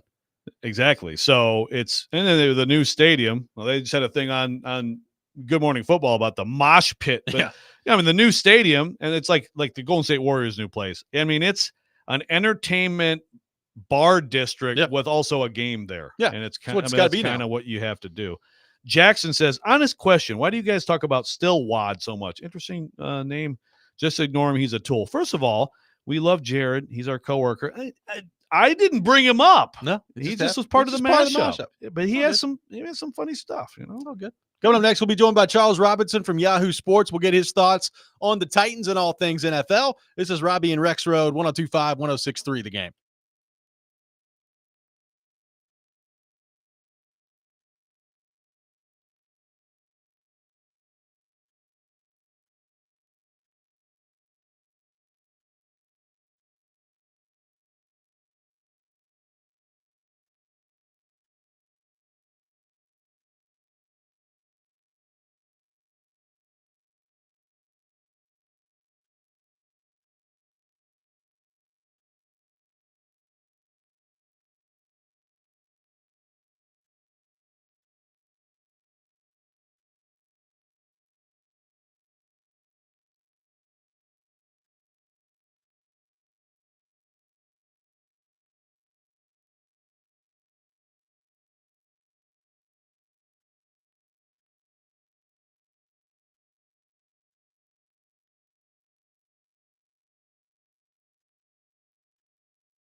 Final hour, Robby and Rexrode, 102.5, 106.3 The Game. Robby Stanley, Joe Rexrode, Connor Newt here with you on this Thursday morning.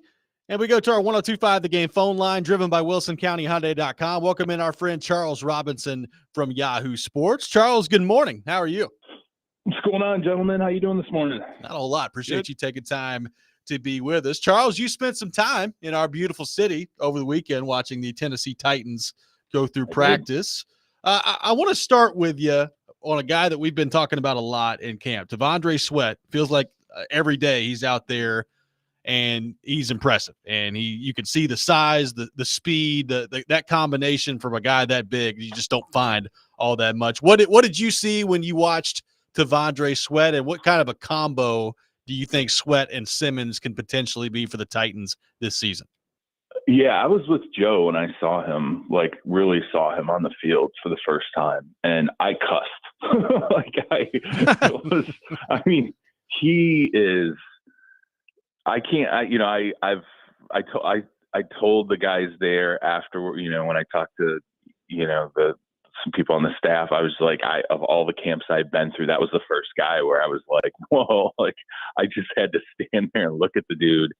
And, Joe and I kind of talked about it during practice, his good snaps next to Simmons are just, I don't know how a team from an interior function, I don't know how you're going to deal with both of those guys, as long as the conditioning is where it needs to be, with T'Vondre Sweat, and you can keep them on the field and there's no injuries.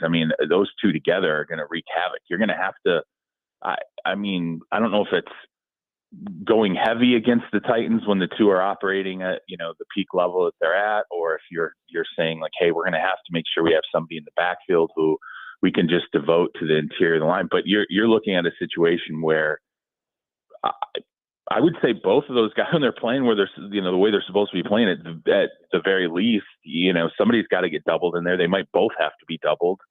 And the amount of attention now you're devoting to the middle of your offensive line is potentially game changing from one play to the next. And it's funny. I'm trying to think of who I was talking to earlier in the camp. We were just talking about interior players and how important it is to be able to get a pass rush up the middle. And it's, when you talk to quarterbacks, as much as edge is a problem, of course, obviously, if you're facing an elite edge, I remember one point earlier, it might have been 10 years ago, just Tom Brady talking about how a guy like Aaron Donald, just that interior pressure, it completely changes how you operate as a quarterback, because you're instantaneously looking in front of you to see, hey, do I have an issue because this is a player's closest to the ball? And if you can get that kind of pressure inside, I think it changes potentially how this Tennessee offense can function. If that defensive line plays really well and the interior plays really well, I think it'll make life easier in terms of, the transition and the build that obviously I think the defense is still going through. But yeah, just from a physical standpoint, and I remember during the draft, because of the off-field stuff, and then also some of the conditioning, worries about him in college, there was just this idea that Sweat was going to be this guy who dropped in the draft. And then when the Titans took him, I think it was like, wow, okay, he didn't drop. And, this feels like a little bit of a dice roll, but getting out there and seeing him and understanding the way he can move for his size, and then the impact now you have with Simmons next to him, just the multiplication in terms of the problems that the two can create together. I can definitely see why, you take the shot that you do. So it's, again, you're going to have to figure out, can you keep him on the straight and narrow off the field and make sure he's making good life decisions? And that's an issue you got to go through with all the rookies. And, understanding that, hey, this is your job now. This is your life now. You got to approach it this way every single day. And then again, just keeping the conditioning ultimately where it's got to be so he can stay on the field. That's what I think they're going to have their hands full with. But I think the football end of it, as long as he can function the way that I saw in practice, and this is a guy who just got there, they're going to be fine from the football end of it. Okay, you got a lot done in a few hours here. So what else jumps out at you? I know that you, when you're done with 20 training camps, you're going to have some stuff you're going to write, but what else jumped out at you either from practice or conversations with Callahan and Carthon? Actually, I thought practice, and it was funny because when Joe and I were talking about it, I thought it was a good practice, and then Joe was like, "Hey, they're going to go the full 2 hours." I'm like, "Come on!" Like, I have not been through up until that point, and honestly, since I had not been to a fully padded practice where it was a good, like, pretty tough practice where clearly a lot was getting done and the tempo was really good. I hadn't seen a practice go the full 2 hours, and it did. And I was at the end of it. I think I said to Joe, I'm like, this is not normal. Like, you don't go through camps and see literally, padded practices that go a full 2 hours where you see guys coming off kind of gassed, where it's like, okay, they got a good day of work in. And that was one of the things that, I thought to myself, like, hey, this is especially when you have a new, staff change and the guy's a head coach for the first time. You get practices that are a little bit disorganized, or you get the tempo's not great. There's a lot of standing around, especially in individuals, or 11 on 11's not as spirited as maybe you'd hope, or you just find holes. I felt like it was just a really good, solid practice all the way through. And at the end, when it was over, I think I was watching some guys. I was trying to stay in the shade myself, by the way. But I was watching guys come off the field, and you could just see, like, guys were like, okay, they were pretty spent going through practice that day. And I think that's a good thing, especially early on in camp, and the way that practices now are in the NFL is you just don't see the grind you used to. And I'm not saying like it was this, it's not like going back to 2-a-days where you're like, oh my God, like these guys are, they're going to sleep like rocks tonight, no matter what. But it felt to me like, I was like, wow, if this is normal, if this is how, especially the early portions of camp go in pads where they're going the full 2 hours and they're really putting that work in, that's a good sign to me. I mean, that's for a staff, it shows they're willing to push guys to work. And, I thought it was interesting because I think even Brian came off afterward and he felt, he said, I think, remember when he did podium, he kind of said he thought it was a pretty good day of practice. So that was one thing. Latham, I think, being in that left tackle spot and looking like a pretty polished Alabama player. A lot of Alabama players, there's always this sort of question of like, how high is the ceiling, because they're so polished going through that program that sometimes when they come out, there's just not a lot left there. They're very topped out in terms of like kind of what their talent can be. But I like the idea that he can be slotted in at left tackle and that it's working right now. And listening to him afterward, one of the things, he talked about working out with, Trent Williams that for a week in the off season. Well, what was interesting to me was I thought when I heard it, I'm like, oh, this is clearly like arranged by like Rand Carthon, or there's some kind of like 49ers connect. No, he did it. What I was told, he did it himself. Like he basically, they shared, there were some connections in common, and he wanted to seek out Trent Williams to see how Trent Williams worked in the off season. And so he started pursuing that to find, basically a way to get up with this guy and then watch him in person and then go through it with him for a week. And I was like, man, that's pretty great. Like when you don't have to have a staffer who's offering it, or it's not an agent who's going like, hey, let me get you with this guy. I heard he pretty much did it himself. And then, a Levis story that I shared.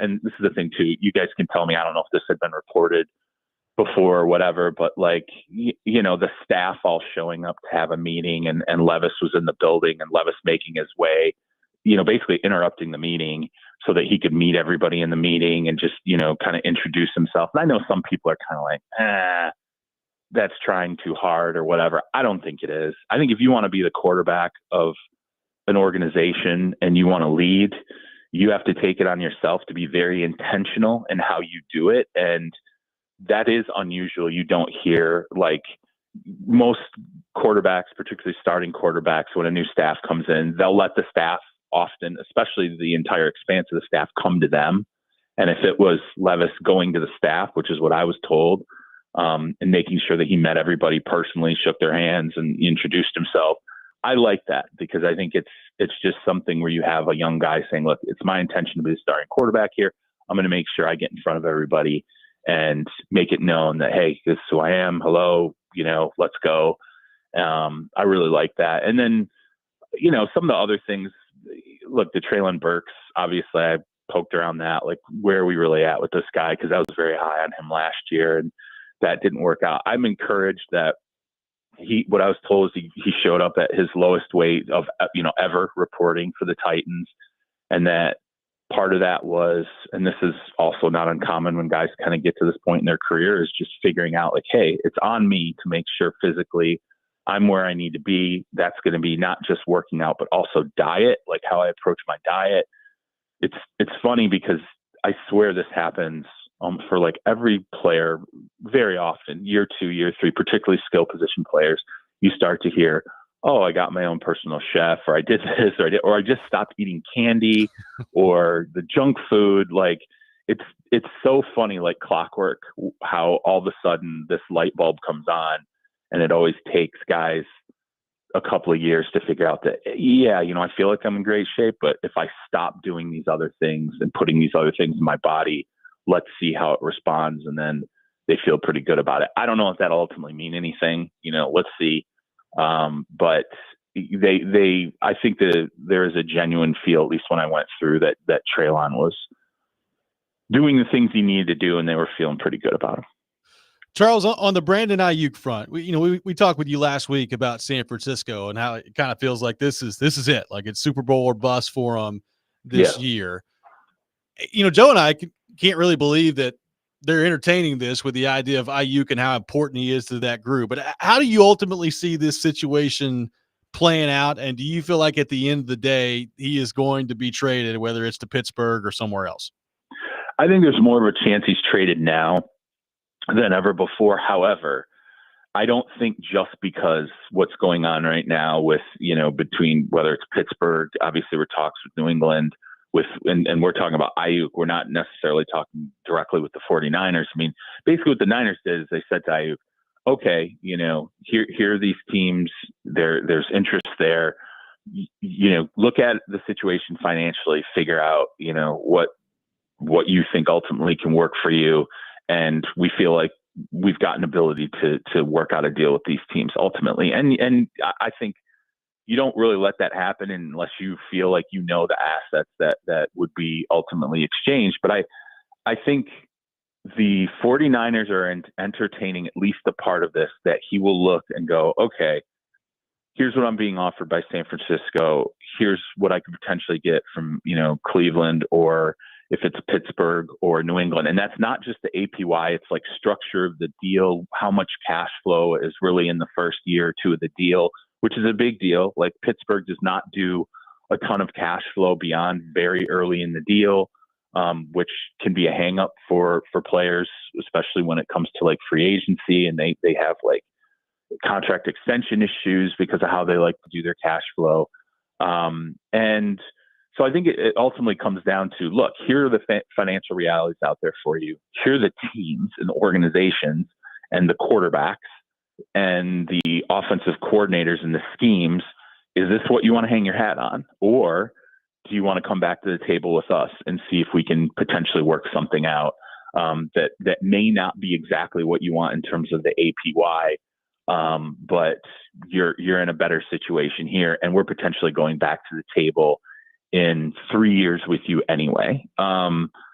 So I like I said, I think there's now that other teams, and I like the Browns, I'll give you an example. The Browns have been working on trying to figure out, I think they're happy with Amari Cooper. I think they've been working on trying to figure out a horizon that goes to like 25, 26, 27 with a number one wide receiver. And I don't think they're looking at Cooper as being that guy. I don't think bringing Jerry Jeudy into the fold was like a guaranteed shot at this guy's really going to be a number one. I do think they look at Brandon Ayuk as being a true number one. And so in my mind, when I look at the teams that will do the cash flow, that will give up assets, that do potentially have a player in, let's say, Cooper, who could be part of the trade, because I do think the Niners have to get something back functionally at the wide receiver spot. Yeah, they have to, especially going through there and watching them. I felt like they got to get this Ayuk deal done. And I even thought then, if they deal him, they're going to have to figure out a way to get a good receiver back in the deal. And it makes some sense. Like what Cooper's window is for the 49ers still works. I mean, because it's a very now window. Like and then they got to do the quarterback deal and all this stuff. So in my mind, especially knowing how Cleveland has approached things, I feel like the team that's probably going to be most aggressive out of that trio, Pittsburgh, Cleveland, and the Patriots, I still think Cleveland is the one that's really been thinking about a deal like this for more than a year, not necessarily Ayuk, but pursuing that type of a player. So, but I'm not leaving out that Ayuk ends up with the 49ers, guys. I'm just not, because they're clearly approaching this from the standpoint of it's not necessarily done. Let's see exactly what unfolds for him and how that impacts his thought of potentially returning here. Interesting. Yeah. To me, it's just like you have to win the Super Bowl this year. And you have to win it this year. You should win it this year. So how do you weaken yourself to that extent? Makes no sense to me. Yeah. And when you go through there, it's funny because, I was talking to somebody in the front office when I was there, and he was saying, like, when you win a Super Bowl, that there's the poaching's going to come and people are going to start picking players off your roster, or the especially financial issues are going to come. Certain guys are going to want to get paid. You're going to have to make decisions. But the worst thing is when you don't get that ultimate prize, and it starts before that happens, because they've been at kind of hitting that ceiling the last couple of seasons. And now they're running into, contract extensions.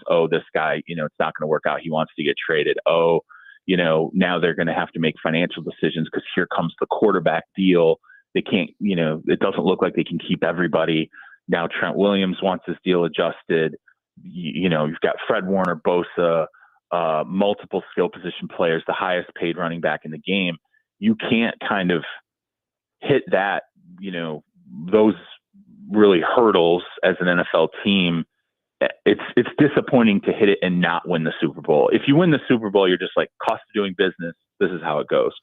If you make a Super Bowl and you don't win it, or you make the NFC title game, that kind of thing, and you don't ultimately win it, and then you start losing these guys, it's just rough to go through that. And you can feel that they're definitely, that thought is in their head. And that's why when I left there, I'm like, they got to get this Ayuk thing done this year, figure out a way to at least have him on the roster in 2024, because this is a massive year for them. Talking to the great Charles Robinson, Yahoo Sports, State News alum, of course. Last thing, Charles, are you ready for the Joe Milton show tonight? Because you are going to get a show, buddy. And also, what is the talk, the real talk about Joe Milton and what he's doing in that? Stop that. I know. Look, Colin Cowherd started this, okay? And no offense to Colin. I like Colin Cowherd. I love watching the show. I think he's and by the way, he's had some good calls in the past where he said things. And some real bad ones, too. And some, I mean, it is what it is. I mean, he sits in the seat that he sits. I envy his paychecks. Like the guy is. But, he brought up this idea of like, hey, could Joe Milton win the starting job? And I'm going to approach this from two standpoints. Number one, the Drake May standpoint. Yes, there's clearly inside the franchise, and this is after meeting with somebody last night, just talking it through. May came in, and I think they were a little surprised at how much development there was still left ahead of him. Like it was the gap, I think, between he and Jacoby Brissett, just in terms of like how prepared Jacoby is and absorption and a lot of different things, even some like mechanics stuff. It was wider than they thought. So you can see why it, to me, is a much more realistic idea that Jacoby Brissett ends up being the starter here through a large portion of 2024, or maybe all of it, which again, I'm a proponent of this. I think that quarterbacks are pushed in too early nowadays anyway. And I really like the idea of sitting guys for even if they're top 3 picks for a full year, and really devoting a lot of time to that development and being patient with it so you don't screw this up. And when you take your shot, you take your best available shot. I do think that's creeping into their minds. I don't know that they sit him the entire season. So that's number one from the Drake May standpoint. Number two, and Joe, Rob, we discussed this on the show when Milton was at Tennessee. People were going to fall in love with his arm when he got to, because people are obsessed with arm strength in the NFL. Like, they just are. Every time someone gets to the NFL and they start cranking it, you're like, oh my God, this guy, it's just because those highlights are just so tantalizing. When you see a guy who can stand flat-footed and jack it almost, basically 70 yards, it's ungodly. And he can do that. And so immediately out of the box, that was extremely impressive. But I'll be honest with you guys, he's not facing anything in practice. There's nothing. He's seen nothing in practice at all. The accuracy concerns are still there. The functionality of running an NFL offense is still there. The decision-making and speed, all those questions are still there. And I am just telling you, in the organization, he is clearly well behind both Brissett and Drake May. And I would say this, I think he's going to win the third quarterback spot. Okay, Bailey Zappe's not going to make this roster. He's going to win the third quarterback spot. So they're going to have basically rookie quarterback, not basically, they're going to have rookie quarterbacks at 2 and 3 who they're trying to develop. And it'll be fun to watch him, tonight against the Panthers. It'll be fun to watch, he and May both in the preseason. There's going to be a lot of overreacting to it. But I think you're going to see both those guys are going to be, they're going to be going the developmental route, and Drake May is still going to be the one that they're looking at being the starter. That's not going to change. It's been exciting, but it's just camp. It gets overblown. And remember Ryan Mallett, Joe? Remember Ryan Mallett? Oh yeah. He transferred out to Arkansas, I think. Yep. Yeah. And he had a cannon. Just absolute cannon of an arm. And I was in Houston. I remember when he ended up in Houston, and it was like people internally there were like, oh my God, this kid's arm, and we'll figure it out. And then when you were like, Sparty Brian Hoyer's winning that job though. Yeah. But then when Ryan Mallett got out there, it was like, he couldn't move. He could not move. Like, he was basically, you planted a seed in the backfield and you were just watching him grow every single play. Like, he wasn't going anywhere, and that quickly changed the dynamic of how he was, what he was looked at. I think Milton would be very similar. You roll him out there right now, let's just for fun, let's just say he rolls out there, week 1, and now you're facing an NFL defense where it looks nothing at all like what you've seen. You're running, again, third team and limited snaps in camp. And it's not 7-on-7, it's not shells, it's not shorts. They're disguising things, so you have no idea what you're looking at, and it's far more complicated in offense than what you're running in college. The spacing is completely different. It's a complete nightmare, and he's just and I'm not hating on Joe Milton either. I hope, because I love quarterbacks, particularly quarterbacks who have skills. I would love to see him develop, but it's just that camp excitement we get, and I'm part of it too. I get overly excited when I go through. It's not like when I'll be real with you. Even when I look like Tavondre Sweat when I leave, I hesitate when I'm like, should I really say what I saw? Because was I just too excited? Like, it was like too it's every year you go on these tours, and every camp you ask what guys look good, and you realize that coaching staffs are usually excited about every single guy. And I'll get real quick before I get out of here. I'll give you a funny story. I won't name the team or the GM, but I go through a team in this camp, and I talk to the coach, and the coach starts telling me about a late draft pick. He's like, this kid, he's doing this, he's doing that, and he's great, and he's got this, and he's all super excited. And then I see the GM on the field literally like an hour later, and we're standing there, and I said, coach brought up so-and-so. Yeah, he was like, oh, here we go. He's like, look, and this is the guy who drafted him, by the way. He's like, look, he's got some skill. He was like, we talked about it. He's like, he's okay. He's like, maybe he'll get there, blah, blah, blah. And he said to me, I knew the second we started talking about it, he was going to start going overboard and telling the media like this. We just lose. I think we might have just lost Charles. Got zapped. All right, Charles got zapped. Oh, No, my fat face bumped He's the back phone again. I'm back. No, it was just funny because you had a GM who was basically like being honest about like, hey, okay, let's dial it back. Let's, it's a late round pick. We're getting way too excited about this, and he was already sweating the coach, blowing it out on this kid to the media about how good he looked, and so it's just. You deal with it when you go through camp and everything. Joe, you told me we were going to talk about Ridley. Are we not going to talk about Ridley? Yeah, we'll do it. We'll do it next week. Next week. Yeah. Okay, gotcha. Yeah. Save that in the holster for next week. Yeah, that's right. Yes. Okay, guys. That's some good stuff. Appreciate it. Thank you, What Charles. was the rant today? I missed it, by the way. I'm indisposed. The cost for a family of 4. The Raiders are 31st in the league with a ridiculously high cost of the family of 4. Over $700. So.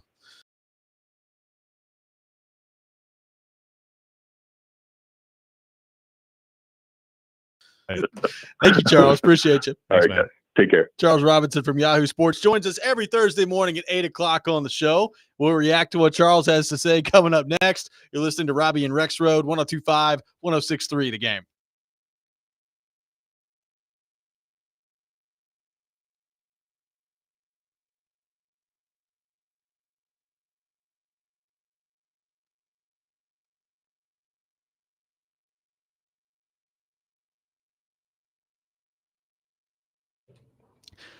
Hey, folks, Joe Rexrode here for FanDuel. Football is approaching. Get excited and get in on the action early this season. What are your favorite NFL futures bets? You got all kinds of player props. You got passing yards, touchdowns, obviously the rushing and receiving totals, and you got great team markets.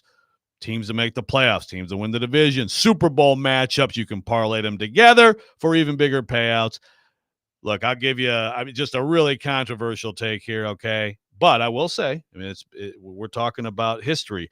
I'm going to go with the Chiefs to win yet again this year. There's my quick futures suggestion for you. Right now, new customers can get $150 in bonus bets if your first $5 bet wins. There is no place better to get ready for the football season than on FanDuel, America's #1 sportsbook and official sports betting partner of the NFL. Just visit FanDuel.com/Joe102 to sign up today. You must be 21 or older, present in Tennessee. First online real money wager, only $5 per deposit required. Bonus issued is now withdrawable bonus bets that expire 7 days after receipt. Restrictions apply. See terms at sportsbook.fanduel.com. Gambling problem? Call the Tennessee Red Line, 800-889-9789.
Welcome back in, Robby and Rexrode, 102.5, 106.3 The Game. Got some tickets to give away to see Earth, Wind, and Fire with Chicago at Bridgestone Arena, Tuesday, August the 20th. Be caller number 3, 615-737-1025. You'll win a pair of tickets to see Earth, Wind, and Fire with Chicago at Bridgestone Arena, Tuesday, August the 20th. We're only 5 days away from Creed to Descend Amphitheater, too, which still have to figure out a way to get over there. Yeah. You plan to go? Cool. I said we. Oh, we're going? Oh, Yeah. Is that right? Well, if you find me some high level ayahuasca, I know, guy. yeah, Apparently lives I'll here. Consider it.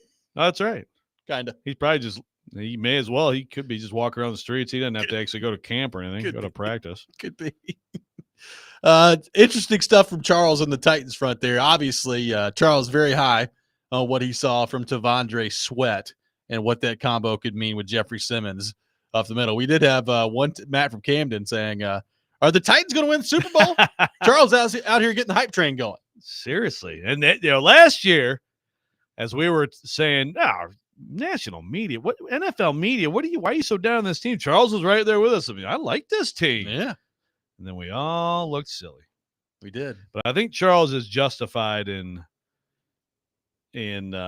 Charles he's been doing this a long time. And he definitely was like, whoa, as he was watching Tavondre Sweat the other day. I mean, it's a real thing, guys. It's a real thing. He's a very tantalizing talent on the field.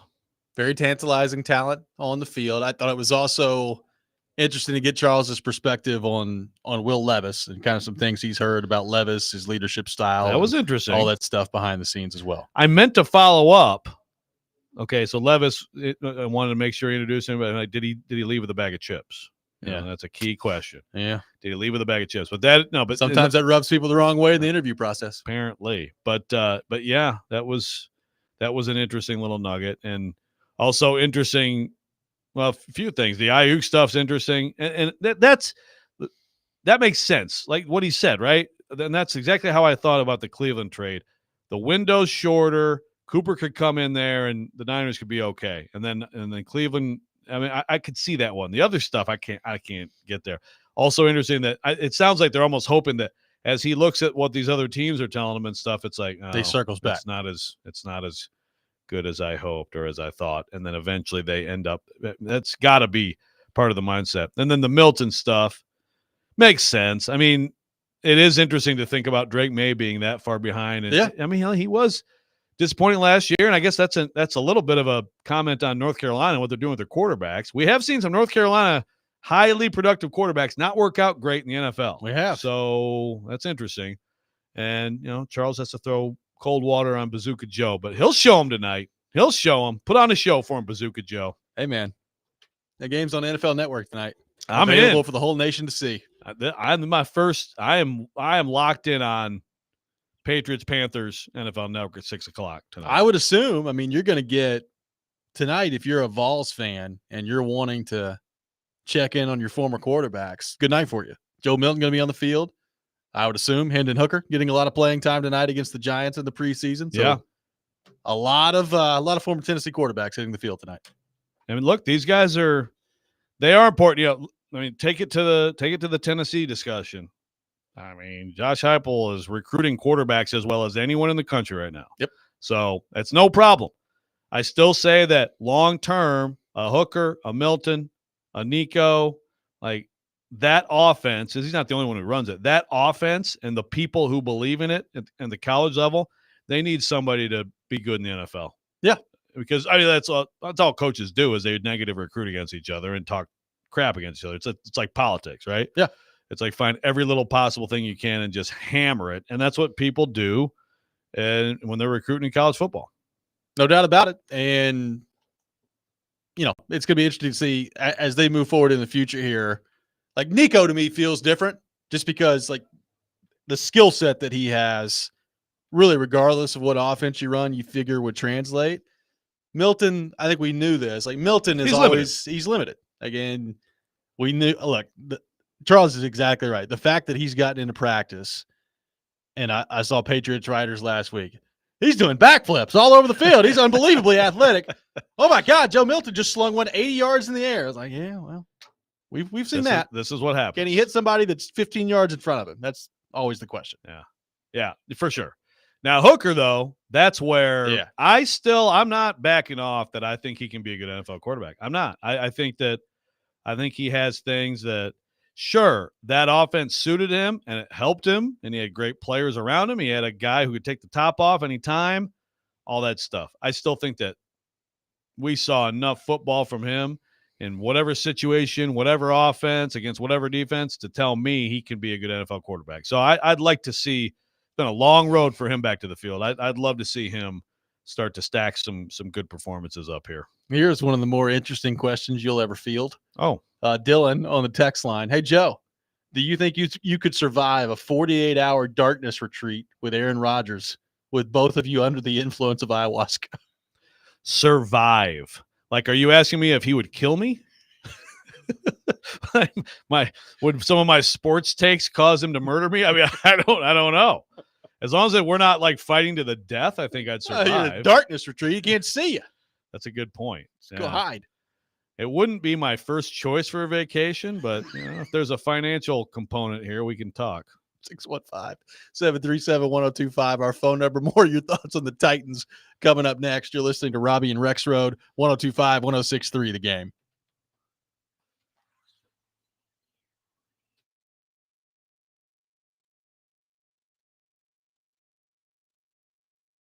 Hey, Robby Stanley here. Make sure you select Twin Peaks for your fantasy football draft party this season. Stay cool under pressure with 29-degree draft beers, bites for the whole team, plus a $50 bonus card for the commish, and an additional $5 bonus card for every drafter. Call to book your draft party at the Twin Peaks in Cool Springs or Madison locations. Visit twinpeaks.com/fantasy draft for more information. Once again, that's twinpeaks.com/fantasy draft.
Welcome back in, Robby and Rexrode, 102.5, 106.3 The Game. Robbie Stanley, Joe Rexrode, Connor Newt here with you on this Thursday. Live from our Busy Bee Plumbing, Heating, and Air Conditioning Game Nashville studios, home of the $99 yearly Beehive membership where the buzz is always about great service. Disappointing news for you, Rexrode. No Bryce Young tonight. So it's probably a good thing. There would not be a bigger combination of a Bryce Young, Joe Milton stand than you goodness, right? tonight. Yeah. So one of the two not going to be on the field. That's a shame. But Bryce Young, perhaps about to shut a few people up who didn't recognize the absolute horrendous situation he was in last year. I don't know how much better it'll be this year, but I suspect it'll be somewhat better. Like maybe he'll have a little bit of a chance this year. He had no chance last year. I'm not backing off Bryce Young as a good NFL quarterback. Not backing off one bit. Unfortunately, it doesn't look like no Xavier Legette tonight either. He had an injury the other day. They feared that it was bad, but day-to-day now with a foot injury. So okay. I think no Legette tonight either, which is going to be the only reason I watch Carolina all year. I was going to say, well, maybe he can still do a post-game presser. Right? Yeah. I mean, I feel like in-game interview. Yeah, your thoughts on anything. Yeah. Doesn't matter what it is. Yeah. Yeah. Your thoughts on whatever you'd like. Go. Maybe, what's your favorite Gatorade flavor? I'd listen to it. But that's kind of, I really would like to watch both. I would really like to watch Hendon Hooker and the Lions too. The Lions and Giants got into some brawls this year or this week. Like they both got fined $200K for these brawls. You see what Daniel Jones said about that? Yeah. He's like, well, in a team's levels higher than you have to fight them, basically. Like, well, I guess that's one way to look at it. Looking at it realistically, I guess. They're really good and we suck, so we punch them. When you're as terrible as we are, sometimes you just got to take matters into your own hands. Exactly. At least we feel better about punching them. Daniel Jones got into the, there's the big skirmish, and usually when that happens, the quarterbacks are instructed to basically remove themselves and get as far away as possible. Daniel Jones dove right in there, baby. He was ready to fight. He was ready to square up. You pay me all this money? It's not because I'm throwing the football. I'm going to use my hands for something else. Ready to fight. I respect it. Just like when my man Chris Osgood went in there and threw Patty Roy around like a rag doll that he is. You don't want your goalie necessarily getting in a lot of fights, but you know what? It was appropriate for him to go kick Patty Roy's ass, and I'm here for it. I can't wait. Sometimes people who are new to the show will tune in. And we had it one time where you started talking about Patty Roy, and they're like, does this idiot not know his name is Patrick Waugh? He'll always be Patty Roy to me. By the way, a text on Charles, and I've told him, I will go back to him again. He's got to stop with the Treylon. Yeah. It's a lot of NFL media still calls him Treylon Burks, but at this point, not that Burks has his play is not dictated that you would know what his name is. He's not threatening Pro Bowl status, but I think it's fair to pronounce his first name correctly at this point. Treylon. 3. Yeah. I'll text him. People make it a little bit more right complicated after the show. Yeah. Than it actually is at that point. And look, I mean, we talked about takeaways Charles had. Treylon Burks at his lowest weight that he's been with the Tennessee Titans. So Cheekgate, or whatever we called it in the offseason of looking at different pictures of Treylon Burks, looks like he's in pretty good shape according to the people inside the building with the Tennessee Titans. For the people who are mad that we bring up certain people too much or whatever, there's no need to revisit who was looking at the cheeks. But apparently that was a bad photograph scouting. Texter who talked about the Burks name said, tell him it's like, quote, he's been trailing the other receivers. There you go. Very, very nice. Some news on the Titans front there. Practice getting underway for the Titans. Not on the field, at least to this point, spotted at practice for the Titans. Caleb Farley, Hopkins, Anthony Kendall, Leroy Watson, Cedric Gray, and obviously Chidobe Awuzie, not out there too. Yeah. Okay. So, or Jamal Adams. So Burks is out there. Burks is on field. Yep. Okay. Well, that's no Jamal Adams. Yeah. Burks keeps getting banged up, and like I've said, he's got to learn how to fall better. Yeah, he takes some violent looking. I mean, the hits are one thing, right? Like when you get hit square in the head, like he did in Philadelphia, it's like there's not much you can do about that. But yeah, he falls hard, man. Yeah, like I don't know what the answer is there. Whatever Tua figured out. Like, do go into like the fetal position midair. Yeah, I don't know. I don't know, but some violent collisions with the ground. But he, this is like, in all seriousness with Burks, like Saturday, this is a big opportunity for him. I would assume that he would get a lot of work. So it's good to see if he's out there today. I would assume he'd be a guy who would get a lot of work, even though he could be a key guy. It's going to be interesting. Maybe Brian Callahan will shed some light today after practice on actually what his plan is with the ones. What the heck kind of soreness we got going on with Jamal Adams? It's a heck of a soreness to be missing this much time. Yeah, I don't know. And this is where if you greeted his signing with, okay, sure, give it a shot. That's how it should have been viewed. Then it's not that distressing to you. But I mean, I have no idea if it's related to the quad awful injury that he had previously, or it's something totally different.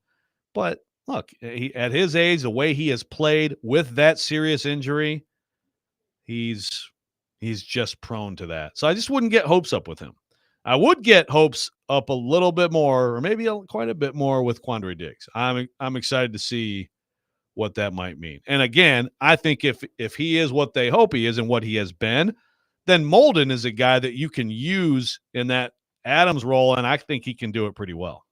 Well, and first off, if you missed the Diggs press conference yesterday, go back and watch it. I thought it was really good by him, and you could kind of see what PK was talking about. And, Brian Callahan came right out and said it yesterday. Like, from a leadership standpoint, he is pretty much everything you want. And I think that was important for this defense to add somebody like that. And, obviously he's the newest player on the team. So I'm interested to see how quickly he kind of steps into that. But pretty impressive stuff from Diggs yesterday. Isn't it interesting how they couldn't move quickly enough to get rid of their veteran safety, and now they've gone out and got some veteran safeties? Yeah. But the answer to that, of course, is the difference in cost. Yeah. But it's kind of interesting, right? Because Diggs was talking yesterday about how he's so close to Kevin Byard. It's like, this guy kind of brings a Byard-like thing. Like, well, they did have Byard. They didn't have to get rid of him, but that's the thing. You are paying less because you do have to consider the cap. They're going to see Kevin Byard here in a few weeks. They are. He's already said he's hoping to get one on Will. Yeah. He's counting on it. That's Maybe gonna be catch him leaning or something. Maybe a little bit too antsy. Get one over the top. We'll see. We'll see how it goes. Joseph, great show today. Well done. Nice job. Connor, thanks for being with us, my friend. Thank you for having me. Connor will be back with us tomorrow if he wakes up on time. A tough wake-up call for him, but he was able to manage. Powered through. It's Very bedtime impressive. When we get home. That's right. That's right. Chasing Big Joe coming up next. You're listening to 102.5, 106.3 The Game.